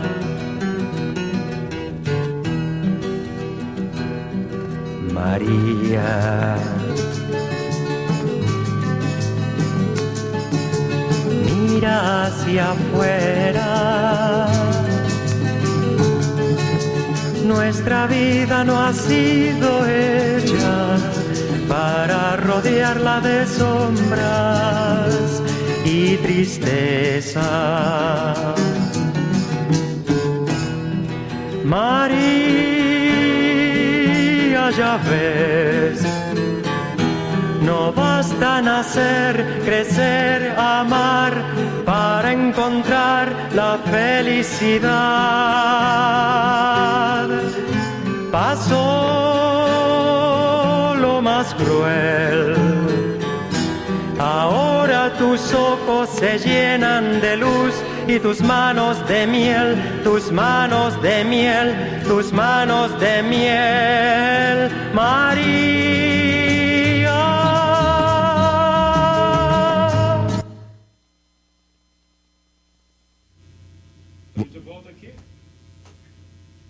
Alô? Estamos de volta aqui. Antônio? Vamos encerrar e você então coloca aí a terceira música. Deise, tem uma informação. Acabou às 5 horas, né? O jogo do São Gonçalo Esporte Clube com o São Pedro, e a vitória garantiu a vitória de 2-0 no Clube Mauá, garantiu o Clube São Gonçalo Esporte Clube na Série B do Carioca do ano que vem. Vai disputar a final e já está na Série B. Podemos ter então Paduano e São Gonçalo. Vamos lá, vamos terminar o programa aqui com a última música. Manifesto é um manifesto, como diz o nome da música, sobre qual é o papel do cantor e, portanto, do artista numa vida, num cenário, no caso do Chile, onde você vivia uma grande perturbação política, mas você vivia um processo revolucionário verdadeiro. Não era apenas, como diz numa outra música, não era apenas mudar um governo, mas construir um Chile diferente. A gente vai tocar essa música no próximo quadro. Então, vamos terminar com um manifesto. Termina aí, Afonso.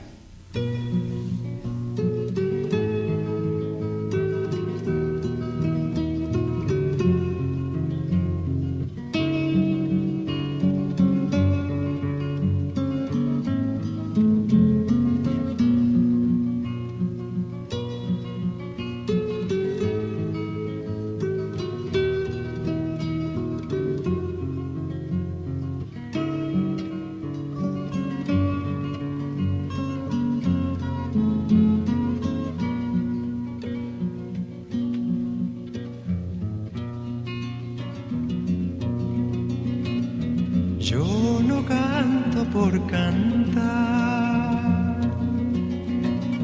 ni por tener buena voz. Canto porque la guitarra tiene sentido y razón, tiene corazón de tierra y alas de palomita. Es como el agua bendita, santigua glorias y penas. Aquí se encajó mi canto, como dijera Violeta. Guitarra trabajadora con olor a primavera.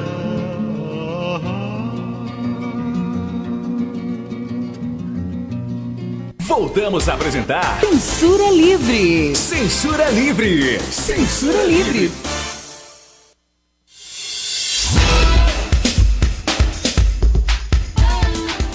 Muito obrigado, Afonso. Deise, tem informação aí do Palácio? Como o Rodrigo havia adiantado, né, muitos conflitos entre os manifestantes e a polícia no Palácio Guanabara, no Rio. Rodrigo. Então, vamos terminando o programa de hoje, né? Isso. A gente, nas próximas semanas, vamos continuar no Por Dentro da Música, falando sobre a música chilena pré-1973 e até posterior. Então, pelo menos no decorrer desse mês, a gente ainda vai ter muita música chilena para escutar. Dá um tempinho de rock um pouquinho, né? Muito obrigado, Rodrigo. No encerramento desta edição, agradecemos a todos que participaram, a Deise, o Ademar, Francisco, outras pessoas também que participaram aí pelas redes sociais. Agradecemos a sua participação e principalmente a sua paciência. Fique agora com a Santa Missa com o Padre Francisco de Assis e uma boa noite.